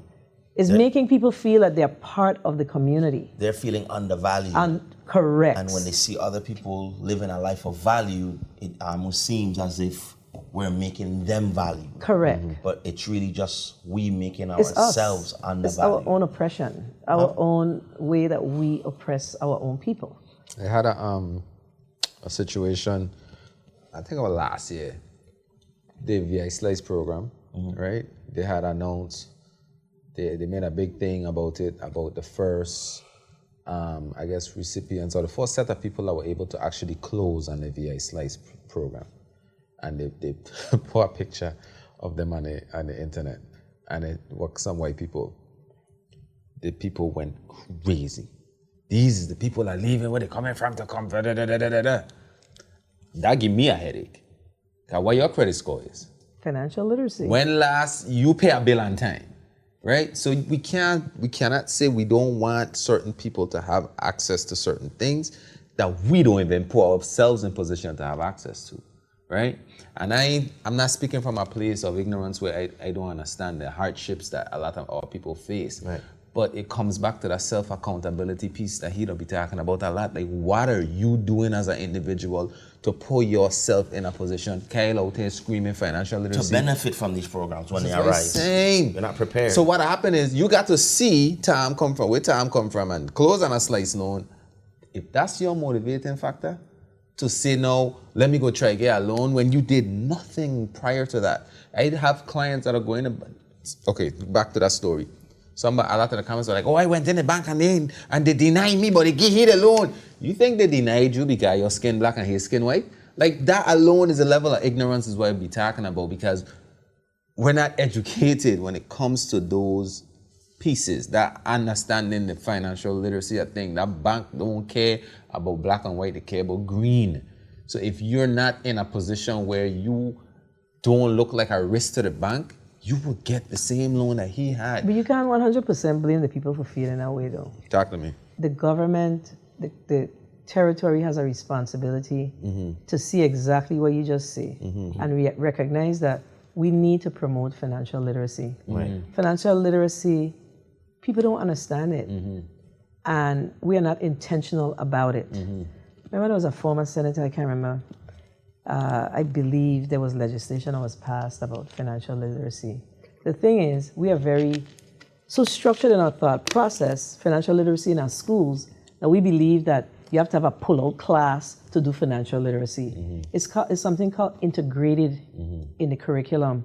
You integrate it. So you don't have to have a pull-out class, but you're intentional about pushing financial literacy. And, we have our EDA, we have our HFA, those two entities. There is opportunities for financial literacy, but you don't hear about them. Only if you become interested in now buying a home and getting a piece of the pie or getting into a business venture, then you hear them talking about, okay, well, we have these classes you got to come to. That should be something that you're hearing all the time, that we have financial literacy courses available at least once a month that people should be going to. So there's a lot of resources here, but we don't use the resources the way we should use them. The resources are it's like secrets. People need to know what's available to them. It's not that it's not available, but it's not available on the grand scale. We don't see it unless we are interested. And many times, by the time we get around to it, we've already messed up our credit. So now we got to take 4 years to build back our credit and all of that. But if it's something that we recognize, we want Virgin Islanders to become homeowners, then we have to begin that conversation from a very young age and figure out how to integrate it into our curriculum. Let me tell you why it's so important to me when it comes to financial literacy. And like you say, it has to be integrated in the curriculum. It has to start then. You're sending your child to school with $2, he got to know how to spend it, okay? What'll happen when we have a more financially literate community? We have a community that understands the importance of investing. They understands the importance of generating income, generational wealth, all that type of stuff. So now, because you love this place and this is your home and you want to see the best for this place, you're going to take that position, even though you could make a little bit more elsewhere doing something else. You're going to take that position and you're going to do your job because you're not in a position where you are dire strained and you depending all your everything on this little income, because we're going to be real, the government don't pay what the private sector paying for some of these jobs, right? So you end up in a situation with somebody who need that 45,000 is who won't be doing that job, and they might not be the best suited person for that position, but they were the person that was willing to take that salary. But when you get a more financially literate community now, you get somebody that making the 45,000, but they also have rental properties and they invested in some stock and they have other passive income streams coming in to the point that they're not, you can't dangle something in front of them and they're going to say, oh my God, I'm going to take this here and do this thing here now because I needed all this extra money because things are so rough for me. I'm trying to say, what I'm saying is, you got more financially literate community, about a community that understand the importance of generating income. You're going to have them filling these positions that aren't the highest paid, but they're doing it from the goodness of their heart, even though they could get paid elsewhere. And that's when that's a sacrifice that we're talking about, the place is going to start to look different. So I would love to see us take financial literacy a lot more important, because in a space that we're from, we like to keep, I don't want to say we like to, there's a history of keeping the poor, because when you come in here, you promise all these things to them, they ain't know no better, they can vote for you. So to our banks, right? So I don't remember the exact name of the act, but our banks also have a responsibility under the Office of the Lieutenant Governor's Office to actually work with the banks to ensure that there's certain programs that they're pushing out to the community. I would love to talk to you about it offline, because the banks can provide exactly what you're talking about. You can partner with them on getting on that stage, that platform, to talk about financial literacy, to train up our people on financial literacy. But we have to be intentional. So we have things on the books that we're not implementing. That's one of them. I can't remember the name of the act, but there's a name. It's under it's something that's tied to the banks. So this next question is very important for the questions that are about to follow. It's going to determine a lot of things for your future. Yeah, it's very quick. We're about to land this plane here now. So let me ask you directly, are you going to seek the seat for the governor's office? Let me see how to answer that question the best way, because you have to be mindful of announcing that you're running for office. So I've been doing a lot of the background work, feeding out the community with regards to me putting myself up to serve as the 10th elected governor of the U.S. Virgin Islands. Okay. So that's the work that I've been doing around seeking office, whether or not it's feasible. As far as my acumen, is no question. Y'all will have to tell me, but I'm prepared to serve. Okay. I'm prepared to serve my people. Well, these questions is going to determine to the people whether you should be or you shouldn't be. Yeah, these could cause you to win or lose this election. This could cause you to win or lose elections in a territory as simple as they are. So let's start off with Jamban or Vayo? Jam band. Okay. All right, Okay, I see some votes in there for you.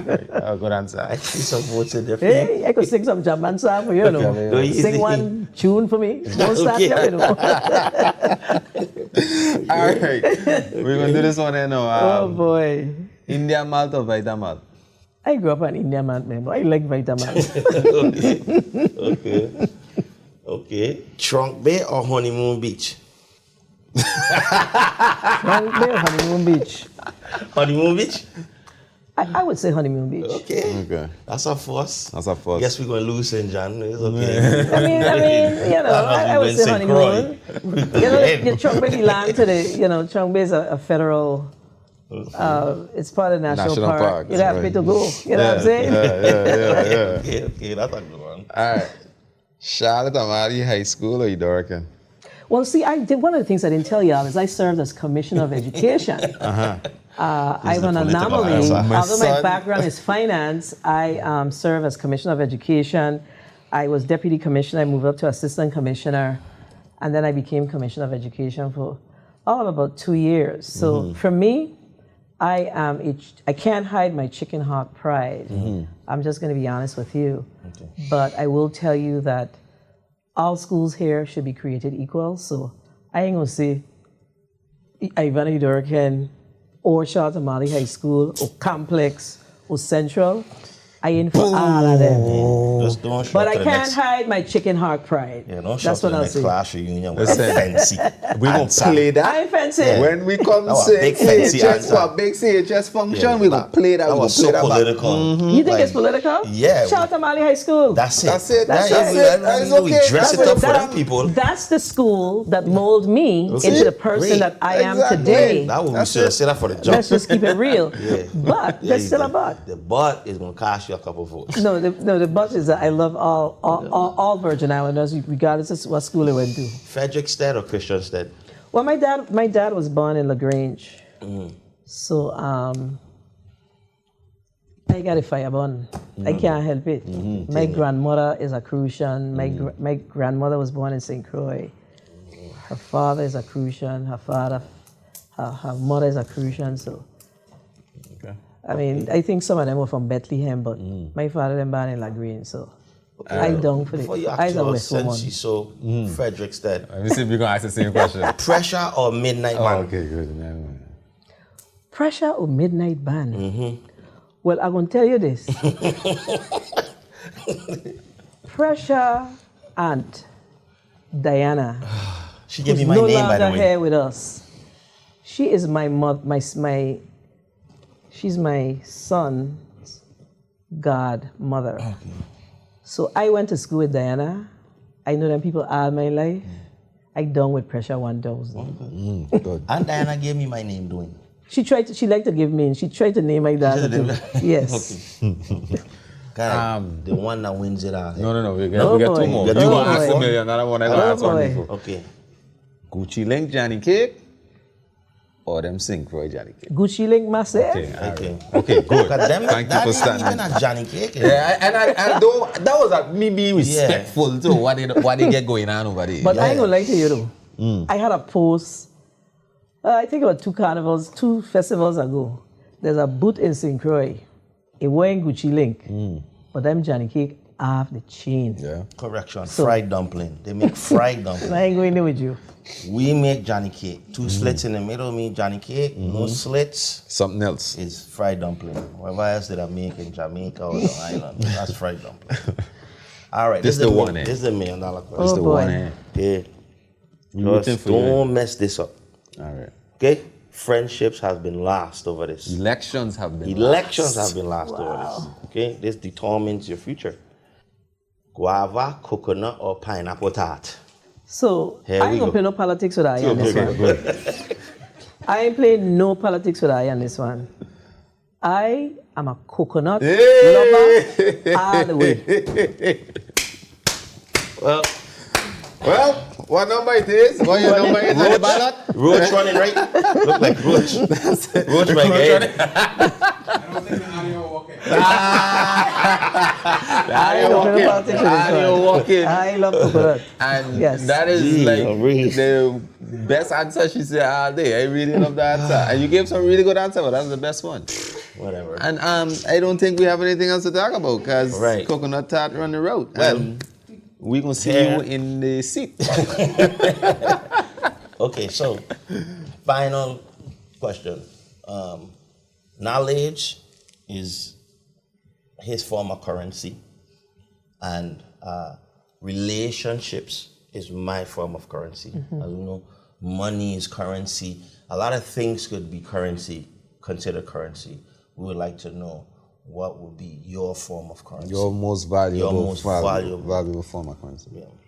My most valuable form of currency is connection, collaboration, and relationships. So I think all of those things mean the same thing. Right. It's just how we connect. Right. How we connect and how we make folks feel included in this work. I think that's a very, very important part of effective leadership. People have to know that they could come to you and have a conversation. Right. You may not agree, Right. but collaboration and conversation and that relationship building is important. I like that. Yeah, she might go get in now. She redeem herself. Yeah, yeah. You're good with me. But you didn't tell me which one you like. What, tart? Yeah. Pineapple. It don't even matter which one you Yeah, like. pineapple. It matter I like what- delicacies. We You had know? to get a pineapple. They ain't even Coconut, grown if here. for They poor ain't even people, they ain't even an and I island don't fruit. even know why anybody would eat a Go guava tart. Hawaii with that. It's a delicacy. Anyways, Okay. why we revisiting the whole thing? Yeah, What the we don't. attack, Let's just leave it she alone. gained in the big seat. It's a reason why I special. Facts. Yeah. The reason why you're special. Emphasis on special. Anyways, guys. Yeah. Former Senator, we appreciate you being here, taking time out. This meant a lot to us, again, and you know why. Right. And we really appreciate you carving time out to... Should we just give them the full disclosure? Yeah, get in the full Okay, so full I feel like she disclosure. wanted to do it here. Yeah, She full might have put a disclosure little is- bear on the film. We did this interview back in May. Right. Okay? And we sit down, we had it at a whole different set. Amazing conversation. We get ready to edit it. All the audio dead. We can't hear I'm telling nothing. you, man. It was, yeah. He almost had a stroke. Oh, my God. He ain't talked to nobody for about 3 months. Yeah, Okay, I was- we were all upset, and we were trying our hardest to try to get this thing back, but because of schedules and everything, and we were like, no, we owe it to her. We're gonna fly in, and we're gonna do this thing at her home turf. And you finding the time to really just accommodate us in sure. this, we really appreciate That's you. what she asked me outside. You know, Yeah. what bring you here? I said, you. You know what I'll tell you? It's all about, the comfort level. So I want to say that I'm very appreciative of this conversation. Y'all made me feel very comfortable. Awesome. The conversation was great, and it was so nice. I love to do it twice. I would really love to have a conversation with y'all about how do we look at our resources, our Right. budgeting, our financial resources in this government, and how do we actually make it work better for our goals Right. and our people. Love it. I would love to do that. I love it. I love it. Well, guys, that's a wrap. Thank you for tuning in. Another episode of Caribbean Currency.